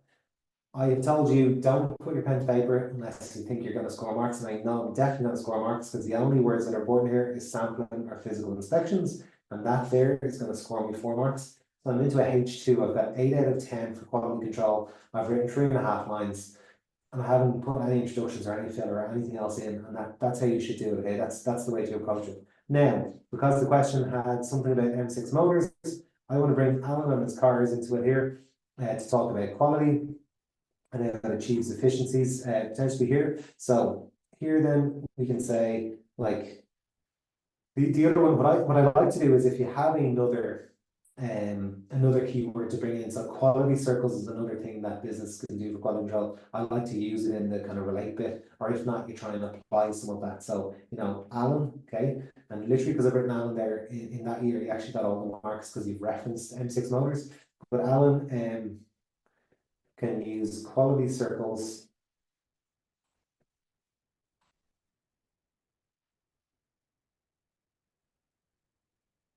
with staff to look at ways of improving the quality of his cars.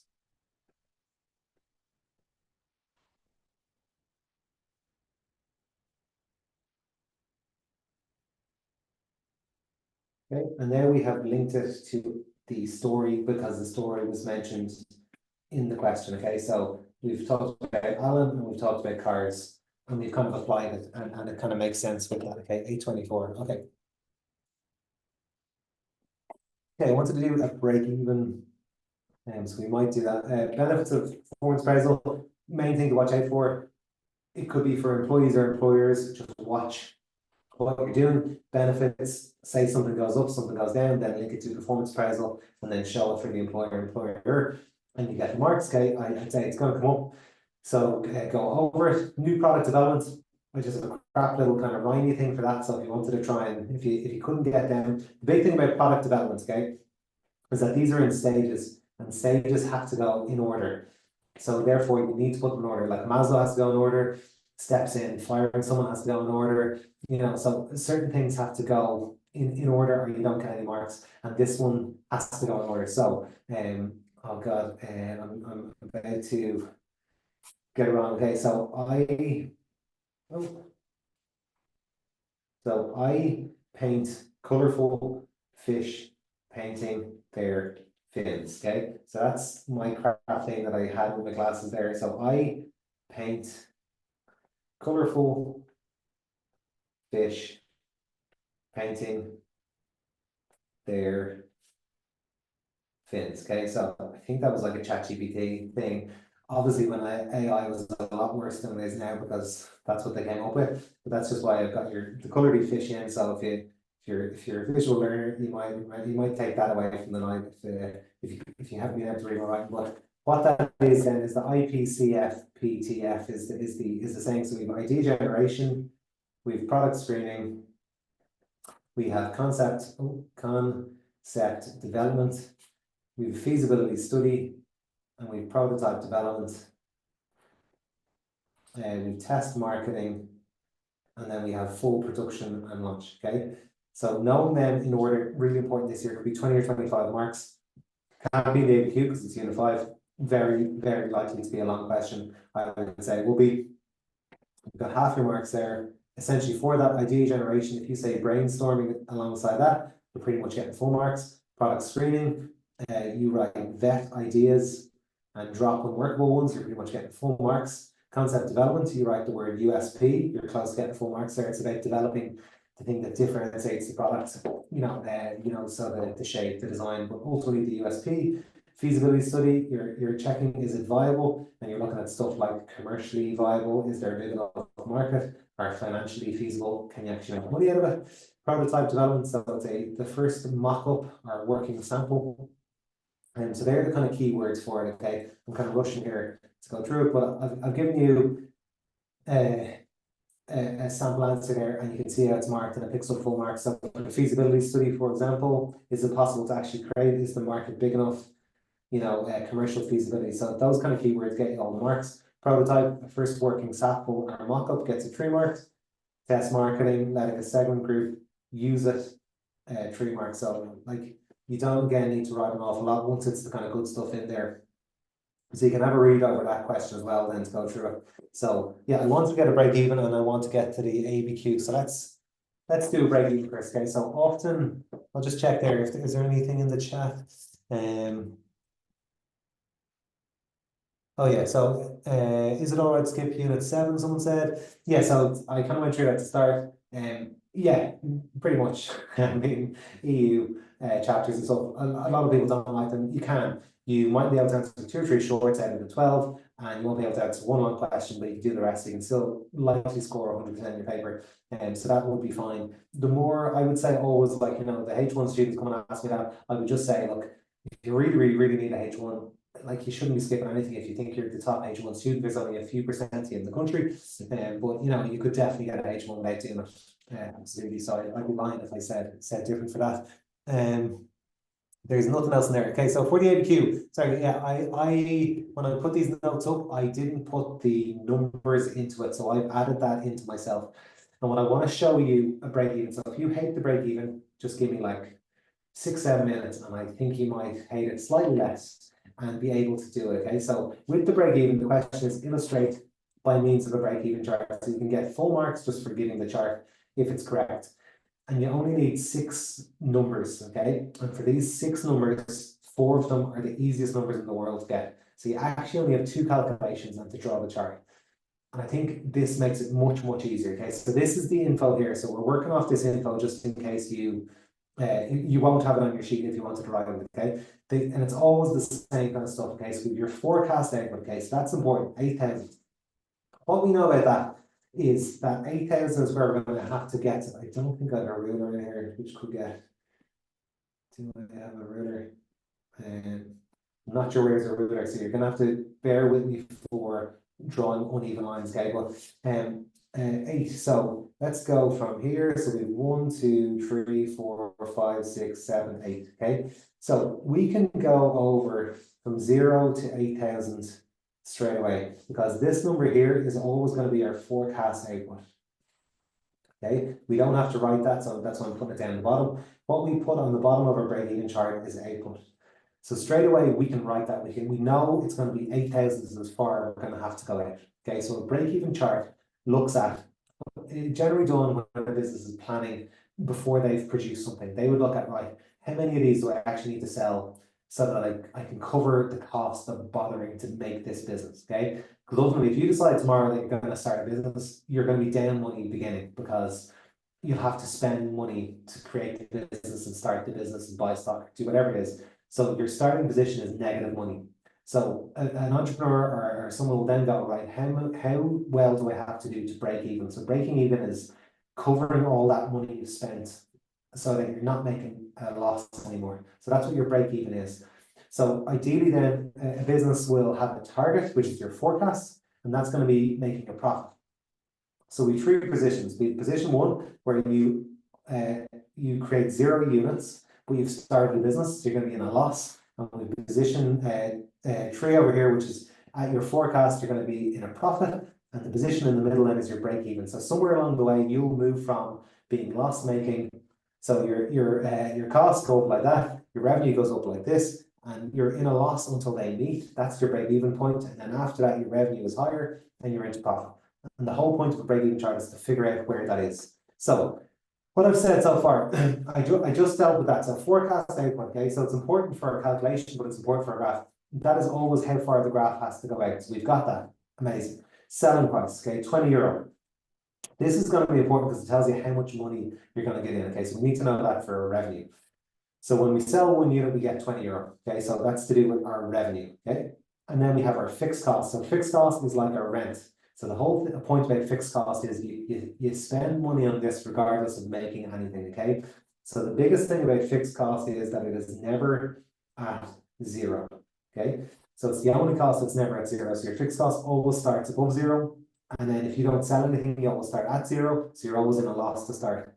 But as you sell more and more and more, your revenue goes up, but your fixed cost stays fixed because it's like rent. Whether you open up your coffee shop tomorrow or not, you pay rent.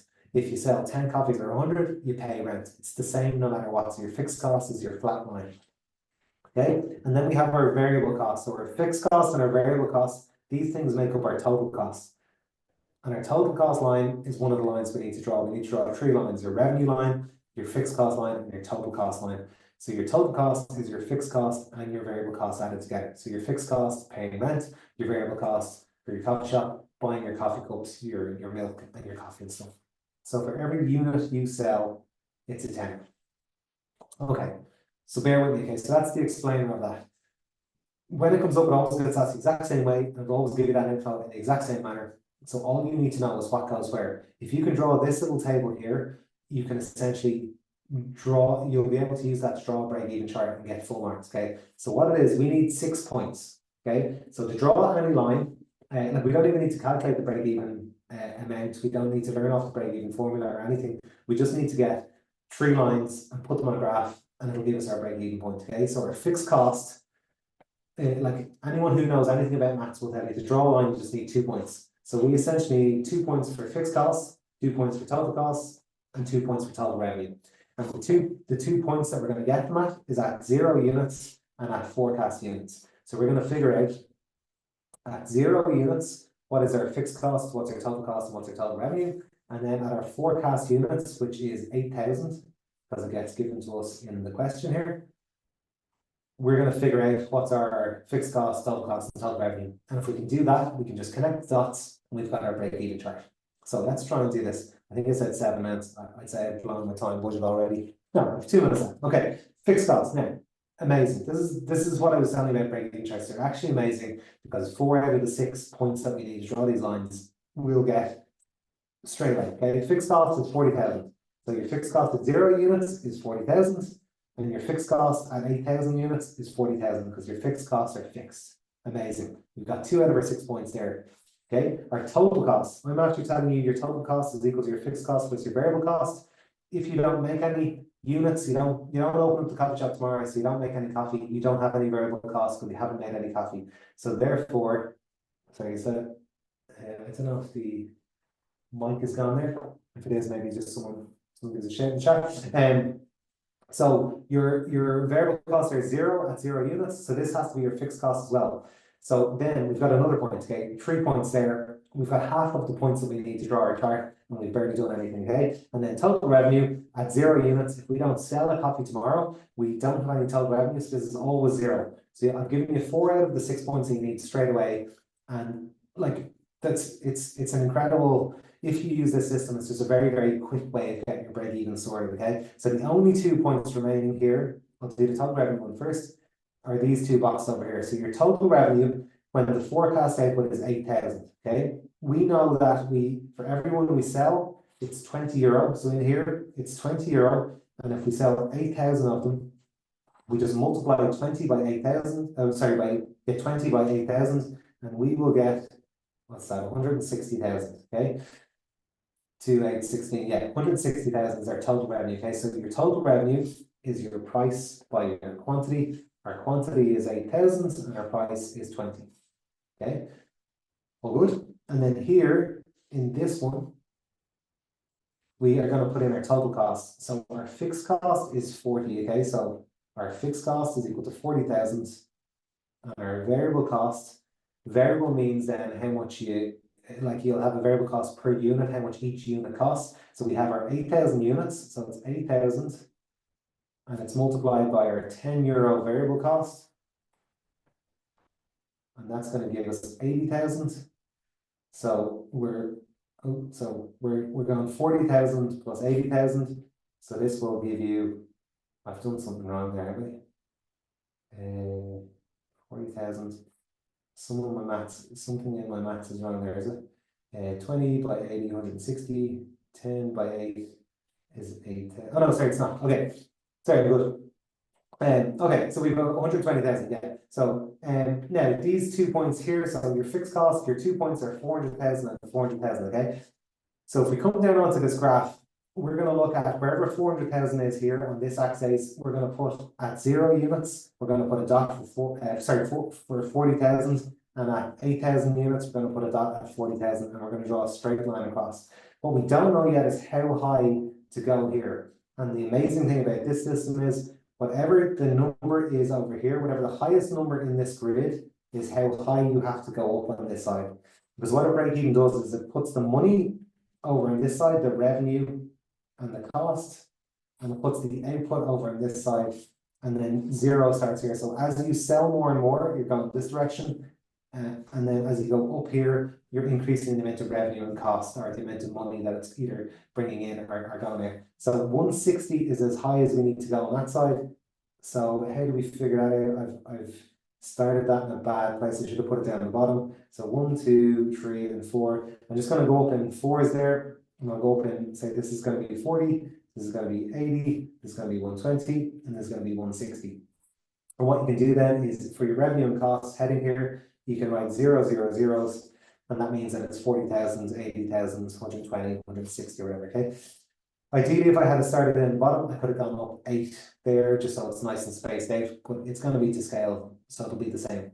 So let's draw these, okay? Your fixed cost, we were saying you go to 40,000 at 0, and you go to 40,000 at 8,000, and then you connect those dots. And then we label that fixed cost, okay? So that is likely going to get you 2 marks in leading cert. Your total cost then is next, so let's use a different color pen for that. And your total cost here starts at 40,000 and goes to 120,000 when it's at 8,000 output. So it goes up here. I would just label it total cost straight away, just so you don't forget. And it's going to be 4 marks. You don't have to write that 4 marks. I'm just trying to show you that it will be. Okay, so your fixed cost and your total cost line. The key thing here is they're never at 0. Okay, so your total cost includes your fixed cost, so it starts at wherever your fixed cost is. And that's why these 3 numbers are all the same up here. Okay, and then your total revenue starts at 0. So it starts down here, and it'll always start down here. And then it's going to go up to 160. And this could be slightly off just because I'm drawing it crappily here, but I assume they're probably gonna have to pass through each other here. And that there is going to be called your total revenue line, and that'll be worth 4 marks. So you will get 10 marks for doing what we've done so far, okay? You're going to get an additional mark for writing output, an additional mark for writing revenue and costs, And then most importantly, your title then, if you write break-even chart up here, you're going to get an additional mark as well. Okay, so title and your access are worth 3 marks. So they're worth nearly 1% of your leaving cert, should it come up, okay? So we have about 13 out of 25 there for that. And we have highlighted our break-even chart, our break-even position for it, okay? So let's see, do we have any other decent colors in there? I'll go black. Okay, so this here is our break-even point. So we can call this BEP. And by writing that, you're going to get 4 marks for it. And we're going to show that the break-even revenue here is 80,000 and the break-even output is 4,000. Okay, so I would just circle them to show that we've highlighted them, and that is going to give us our 4 marks. So our break-even point is where our total revenue and our total cost lines cross. Okay, your margin of safety then is the difference between how much you hope to make and how much that can fall by before you hit your break-even. So your margin of safety is the difference from your forecast output that we got at the start. So you just dot down your forecast output and draw a line between it, and you can call that your margin of safety. And your margin of safety is always in units because it's how much your sales can fall by in units. So I would say here it's from 8,000 to 4,000. So you take them away because that's how much your sales can fall. So they can fall from 8,000 down to 4,000. So they can fall by 4,000 units before you start losing money. So that's your margin of safety. That's going to be worth 4 marks. And then the last one then is your profit. So your profit is the difference between the money in, your revenue, your total revenue in, and your total cost. So your total revenue, like we can see from just up here, our total revenue is 160 and our total cost is 120. So our profit's going to be 40 grand because it's the difference between them. And then to illustrate it by the chart, you just dot across where your total cost is. So it's 120, and you dot across where your total revenue is, and it's 160. So the difference between these 2 lines here is your profit at full capacity, or at forecast output, whichever the thing says. And again, I would just put it in that it's 40,000 euro, and that's going to be worth 4 marks.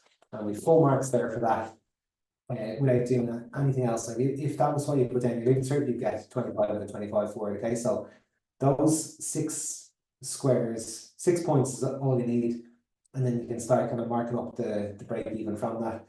But for those 6 points, 3 of them are fixed costs, 1 is 0. So it's only 2 calculations that you actually need to know for break even, and then don't forget to label it access and title then for that. Okay. The other thing that you definitely need to label there would be your product life cycle as well.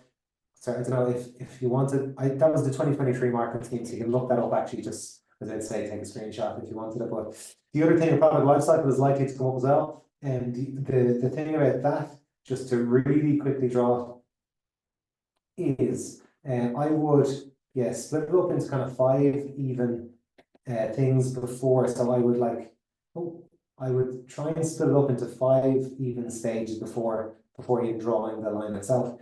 There was 9 marks going for this back in 2018. You had to give a title, so your product life cycle, that was worth 1 mark. Over here, you had to give sales, which was worth 1 mark. Over here, you had to give time, which is worth 1 mark, and then you had to label the line sales revenue, and that was worth 1 mark as well. Okay, so that says sales revenue. Sorry, the pen slipped. Okay, so there was 4 out of 9 marks going just straight away, just for labels before you even draw the product lifecycle. So again, just attention to detail is key, especially chasing those top marks. Here you have your introduction when the good comes in, so you want to keep that nice and low and flat. You've got growth where it goes up much faster. You have maturity where it starts to slow. You have saturation where more business come in, and then you have decline where sales fall off again. Okay, so that is the shape that you need. So you have your intro, growth, maturity, saturation, and decline, and they would just be worth 1 mark each. Now again, we're kind of trying to get through a lot today, so I'm just burning through this. Key things, guys, if you're going to write anything down, for the explain each stage, you can't just keep going on about sales, okay? So if you just keep going on about sales, you won't get very many marks. You have to talk about other stuff. So think about what other stuff exists. So the level of marketing, the level of costs, or like how much marketing. So introduction, a high level of marketing is needed. Lots of money is needed to spend on marketing. Stuff like that is great to say in there, okay? Instead of just going, sales are slow, sales go fast, sales level off. You don't get marks for repeating points about sales. It's kind of like that thing that you can't get the same marks twice. So you have to say something else in it. Okay, so you could mention like the level of competition, costs. And costs would be low here because they're not producing at scale, so the cost per unit is very high. Excellent. Okay, maturity, costs go down because they don't have to spend as much on advertising. They can just use Reminder, stuff like that. Link that stuff in. Or you can talk about cash flow. Cash flow is excellent up here. Cash flow is in really bad way in introduction because you spend and not earning anything. Okay, key take home when product lifecycle comes up this in the summer. Don't talk about sales at every stage of the product lifecycle or you won't get all the marks. Link in other stuff as well. Okay, and the second thing to note there was for part 2, methods to extend their product lifecycle. Absolutely essential here that you do the 4 P's and you cannot use the same P twice. So imagine it said, how does Pringles extend its product lifecycle? And you said, change the packaging and bring out a new flavor. Both of those are product as a P because there's 4 P's: product, price, place, promotion. They're both product. Packaging and flavors fall under product, so you would only get one set of marks. So make sure you talk about a price, a promotion, a place, or a price, product, place, or promotion for each of those methods. You can't use the same method twice. Okay. And then that's it there. Yeah, pricing strategies could come up, so I've just kind of left a couple in franchising. We need to kind of go to the ABQ to get a little bit of the ABQ in there, okay? So if you go forward to 44.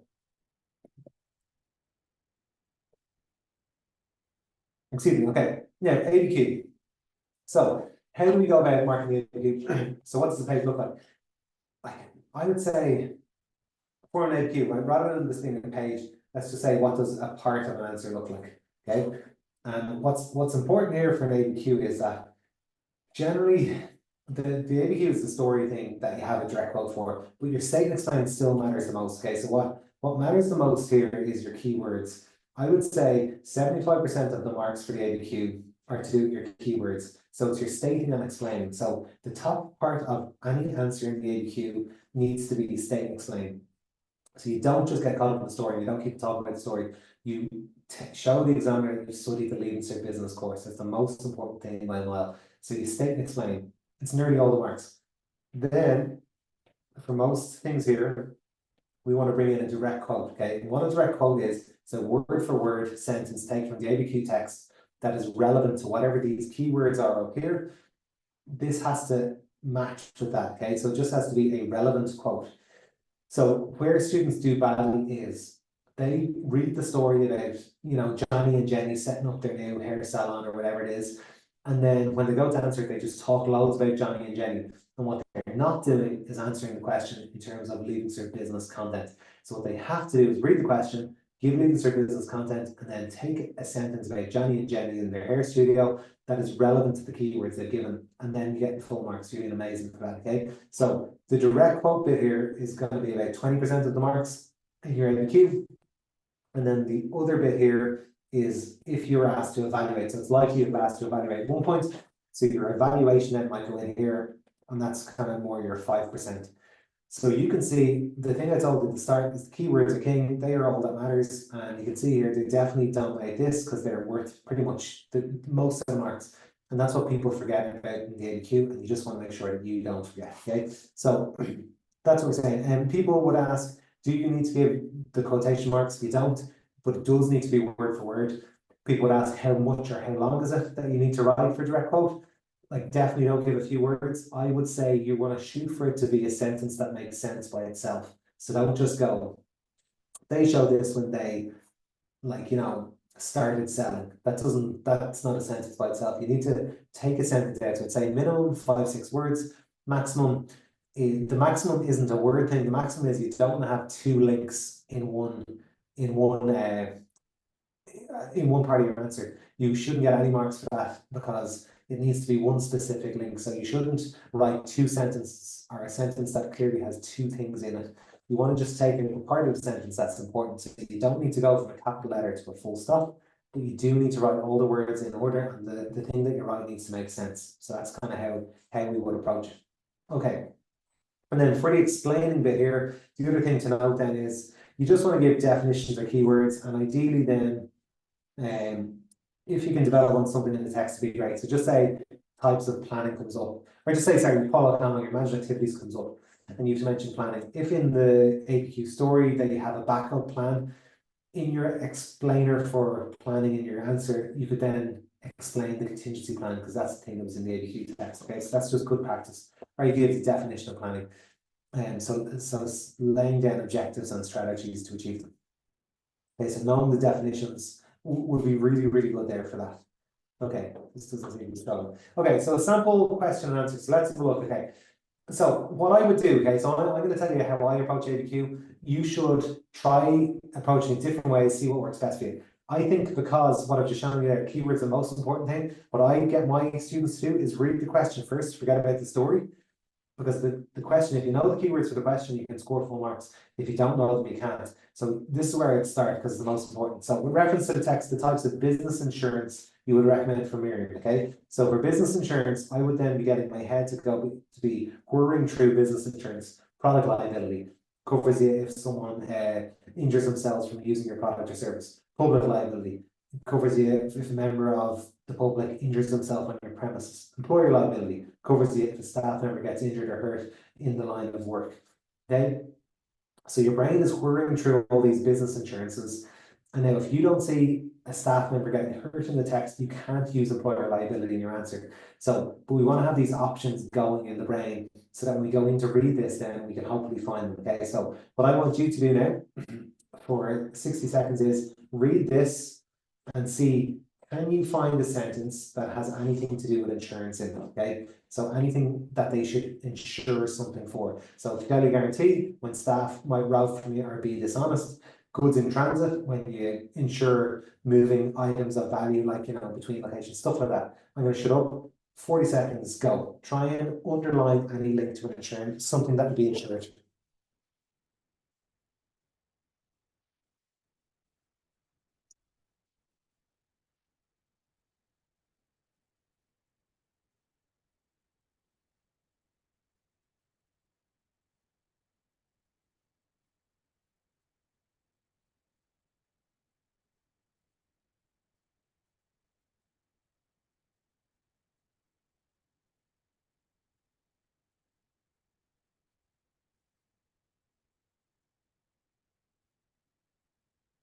Okay, amazing. So let's look. Prior settlement of business, Miriam's experience with budgeting insurance, limited business owner, for yourself, new payments, commercial rates, tax and line. Okay, so nothing there. She also received advice from an insurance broker. Okay, now things are getting interesting. They discussed the need to have adequate policies in place to protect the business in case a child is injured in the crash.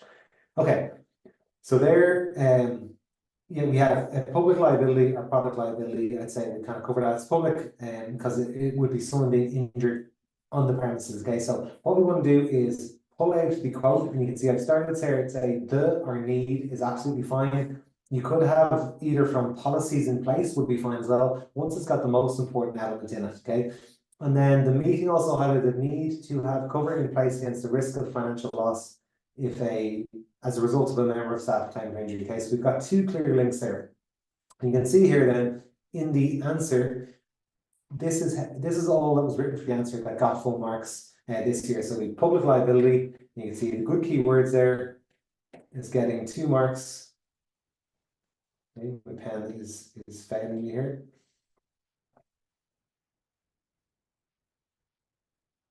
Okay, sorry, my pen has had enough before it. Okay, so we're saying 73%. There we go. Okay, 2 marks for public liability. Something funky going on with my iPad here with that. Okay, well, we can see that it's 2 marks. Offers a business protection, a member of public injuring themselves on the business premises. So that's 2 marks. So we have our state. We have our explain. This is very, very embarrassing, and then we have our direct quote there as well. Literally don't know why that is doing that. Okay, so some kind of issue, sorry, going on. So I'm just going to talk through the last little bit. So they discussed the need to have adequate policies in place. So this is your direct quote bit here. Saying persistent and stuff. I have no idea. I apologize. But at the top bit, public liability state, explain 2 sentences, good keywords, nothing to do with the crash. Okay, I haven't mentioned the crash here at all. I'm just showing the examiner I understand the content. Like it's the keywords that are relevant to the ABQ story that are important, not the ABQ story that's important. Okay, so just explaining public liability there, 2 marks, and then discussing the need to have adequate policies in place. That is a word for word quote directly from the ABQ text that is relevant to those keywords. So it gets 6 out of 6 and gets full marks. So that's the best answer in the function, okay? No one's getting higher than that, which is great. Great for you to know that you just need to state it, you need to explain what keywords, and you need to find a relevant link.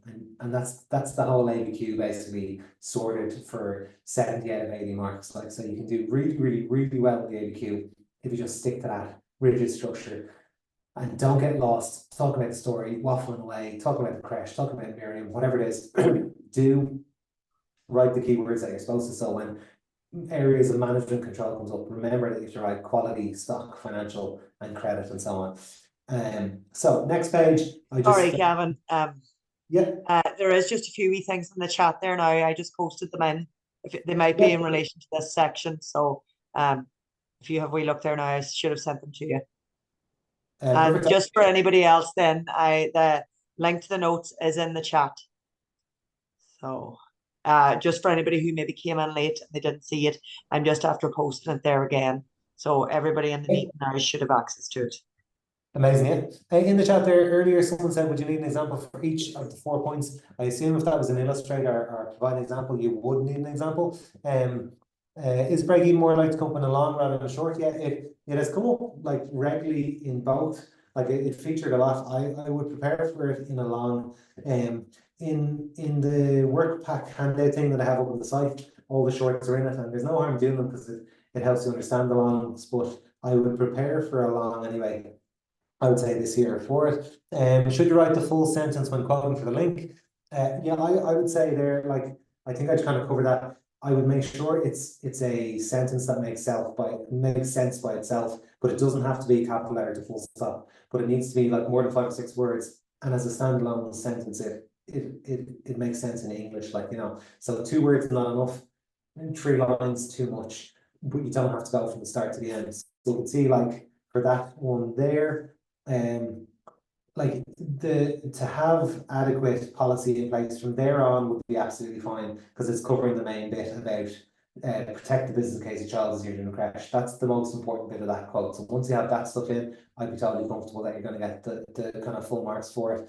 And then is there a glossary with all keywords? Yeah, I can add in, yeah. So if you've been using the word packs in class, you might have had them in that link there that Martina has shared. I'll put a link into some keywords, keyword sheets in that with kind of blank work packs. It might be tomorrow morning, but if you check that link tomorrow, I'll put some keyword pages in, or I might even just add them to the work pack page on the site. But check either the work packs or that link, and there'll be a load of those keywords, and there's flashcards linked to them as well.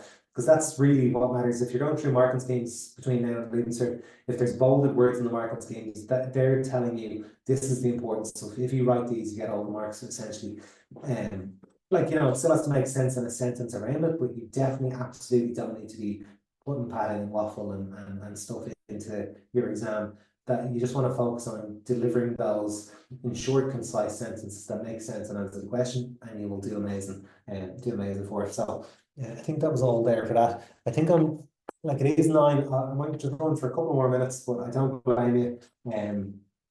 If you jump off or anything like that, and if you have more questions, I can have a check.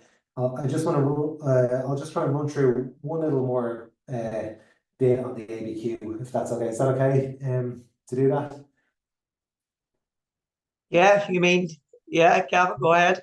Maybe like 5 minutes, yeah, and then any other questions. So these are trends and keywords. You can see Unit 4 is the hardest one to pick out trends and keywords, but I would say that, well, actually, I might be able to do it with my pen, whatever way it's still, but I would say sources of finance here came up in 2016 and 2012 and hasn't been up since. So I would have that as the highest priority for it. And then human resource management tends to come up with, I'd say, impact of technology. It could be a bit of an outsider either, okay? So I kind of go through a couple of things to look through there. But I would say sources of finance, okay? And the most important thing for sources of finance is that if they come up, if a source of finance comes up, you have to give one short-term source of finance. So on Wednesday, this has never happened before. One medium-term and one long-term source of finance. So if source of finance comes up for the ADQ, you have to look for something that's day-to-day, which is your short-term finance. Look for something that's medium-term, so 1 to 5 years. It's going to be a van, a delivery van, I'd say in the story. And look for something that's long-term, and it's always going to be expansion. So what I would love you to do there is just highlight this second line here: paying bills, wages, or buying stock. Those are the things that it is likely in your ADQ you would have to link to a short-term source, and that'd be like an overdraft or trade credit or something. For medium term here, just it's like a type of machine or a delivery van would be the main thing, and you're going to have to link that to leasing, hire purchase, or medium term loan. And then for your long term thing, I would say it's just going to be expansion. So if you can find anywhere in the text that's to do with expansion, you can link in the long-term finance, which is your long-term loan, or a grant, or selling shares, which is your equity. Okay, so give one of each of those for it, okay? Okay, and then I've polished on the go, so it's an ADQ. So just to go through the layout of it, and then I'll let you go. I won't get into more detail because it's got a question and an answer, and you can go and just practice this. If you open up your ADQ in the exam, you have 45 minutes. That's what you're looking at, okay? What I would do, like I was saying, is jump down here and read these first, okay? Discuss entrepreneurial characteristics and skills that Jenna displayed. So straight away, I would just write it out. I'd write like realistic, you know, being able to see things as they are, not how they want them to be, reality perception. Proactive, doing things, using your initiative and not waiting for things to happen. Risk taking, taking personal financial risk. All of those things there are worth full marks if you could find a relevant quote. So before I go fishing in the ADQ to find those sentences that link, I would like my students to write 6 entrepreneurial skills or characteristics first, and then try and underline sentences to see if they link, okay? Explain what is meant by short-term finance. You can see here for this part 1 here, sorry, my pen just is dotting or whatever, but for this B part 1, when it says explain a term or define, you don't need a link there. If you put a link in, no problem, you don't lose marks, but you don't have to have it. So very frequently, one question in the ADQ has 2 parts, and the first part is just an explain certain thing, and you don't need to put a link in. Okay, so you do need, if you remember from the very start of this, to give 2 points of information, or you won't get full marks. So explain the term short-term finance. If you just said for day-to-day expenses, you get 3 out of 6, you need to add something. So, you know, it pays for things that are used up within 1 year. You know, so you need to just try and extend that into 2 bits of information. And then identify and describe appropriate source of finance. So that's where you need a short, a medium, and a long term. And you would literally, they would be your headings. You go short term, you'd pick something like a bank overdraft, explain what a bank overdraft is, and then give a quote about her you know, needing to buy stock but not having money in her account. And then that is relevant to a bank overdraft, that gets full marks. And again, medium term, talk about leasing, talk about what leasing is, renting an asset, never owning it, and then giving a quote. Jenna took use of a delivery van for 2 years or whatever, okay? So it's stating, explaining, and relating, and then evaluate, and that's the last one. Management control is your stock, your quality, and so on. For the evaluate bit, okay, and this is the last thing I'll do here. You would do, like say, so we covered quality control earlier. Do you remember that with the M6 motors? So for this, there'd be quality control. So we've got quality control, physical inspections or sampling, quality marks or certificates, ISO 9000. Those are your keywords. That's you getting loads of marks. You find a quote in the text where Jenna does some kind of quality control, like, you know, she checks 1 in every 10 sets of fingernails are you know, are polished correctly or whatever. So there'll be something around physical sampling or inspections. You write that in word for word, and then you have 9 out of 10 marks. You've got a H1 already. And then when the verb is evaluate, after you've done the state, explain, and direct quote bit, now you have to give your opinion. Okay, so evaluate, if you write it in there, because I can't, give opinion and justify it. That's what an evaluation is, okay? But it's at the end, okay? So give opinion plus justify it. And here in the ABQ, you have to actually, this is where you now get involved in the story. You go, Jenna is good at this, or didn't do well because, okay? So your opinion, she was good, she was bad. And then your justification, she didn't have good quality control because a lot of customers were complaining that their nails were falling off after 3 days. Whatever happens in the story there, you link it in. And it would be very likely that they would make them bad at one thing, and the whole point is that you have to go and find what they're bad at, you know. So loads of her suppliers didn't pay her back, you know. So she is bad at credit control because she can't control her bad debts, or a lot of people didn't pay her, lots of customers didn't pay her or whatever. So look out for something that they don't do well, and it's in the evaluate part that you have to show that by saying that they're not good at it and explaining why. Okay, so there was a wedding planner one a few years ago, and like the flowers weren't fresh and the dates were wrong and stuff, and the whole thing was that they lost control, like they had no quality control, and you had to do that in order to get full marks for that. So for your evaluate bit, don't just evaluate, it's going to be worth the equal marks. Big marks is for your statement explain, and then your direct quote and evaluation is just the cherry on the top. So don't get panicked in that when you see that, but that's where you do try and bring in a bit of the ABQ. Okay, so in summary, I'll throw those keyword pages up. Oh yeah, sorry, last question there. Would you recommend doing separate evaluations, one for quality, one for credit? Yes, definitely, yeah. 100% for that. In most cases, you used to be able to do either one overall big evaluation or one for each part. But based on last year when you had to evaluate the CCPC, you needed at least 2 points to be evaluated. I would be inclined to just evaluate each part. It is only going to come up in 2 or 3 questions, and if you end up getting into kind of closer towards what I've been showing you tonight by writing a bit less and just good stuff, you'll have time to evaluate, so I wouldn't worry.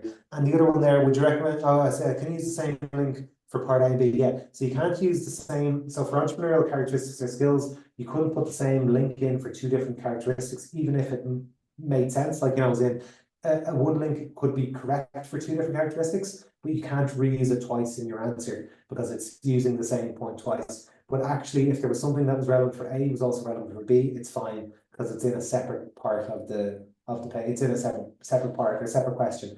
So you just can't repeat the point within the same part. Okay, bring down and leave insert. Keywords, obviously essential.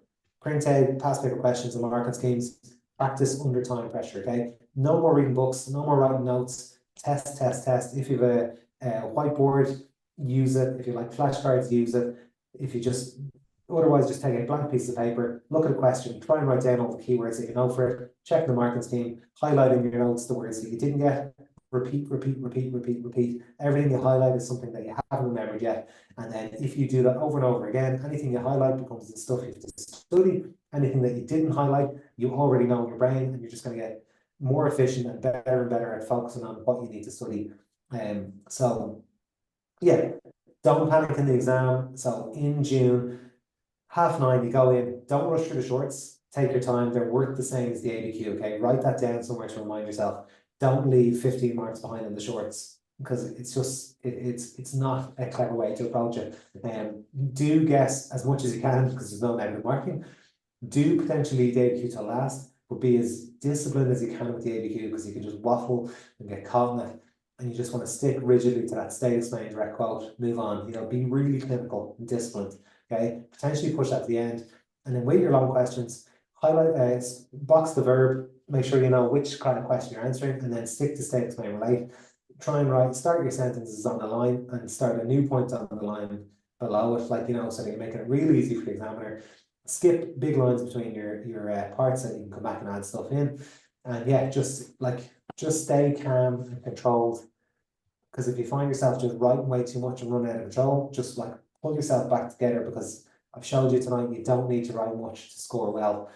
We just need to make sure that you don't get caught up writing a lot of waffle, because you're going to hide keywords and you're going to fool yourself into thinking you've written them when you might have. So that's me anyway. Sorry I went a bit over, and thanks for everything, and fair play for joining tonight, and hope the next month goes well. Just stick with it, consistently show up, don't be getting stressed about the overwhelming amount of everything, you know, pick off small bits, keep your focus narrow, okay? Keep your plans broad and covering everything, but your focus narrow. When you sit down to study, know what you're going to study, or else you'll just get stressed and you'll lose the head. So just like focus really narrow, really specific, and just keep ticking, keep showing up, keep ticking off stuff, and you'll fly it, okay? So best of luck with everything, and thanks again for joining us, and thanks Martina and Alvin there for having us as well. Yeah. Gavin, we're getting loads of, or you are getting loads of thank yous in here. Just about the recording, then you'll share that? Will you? Yeah. So yes. yeah, Is that normally what do you do? Yeah, You would normally. Yeah, so it might take a day or two or whatever till it's processed or up or whatever, and then or whatever. But if that link that we shared tonight, I'll just post it there, and then you can come back and watch it or share it from there if you're a teacher watching.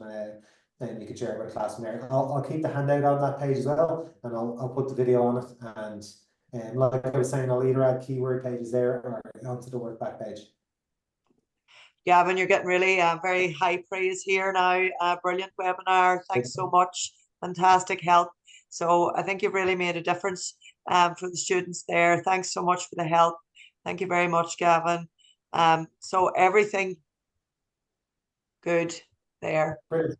Well, thanks so much. Yeah, thanks for hosting and giving up the evening for it as well. It's great. And yeah, thanks for the feedback. Hopefully you took a bit from it. Yeah, and just keep going. Yeah. Okay, I'm gonna just end the recording now, and then that'll be that. So stop.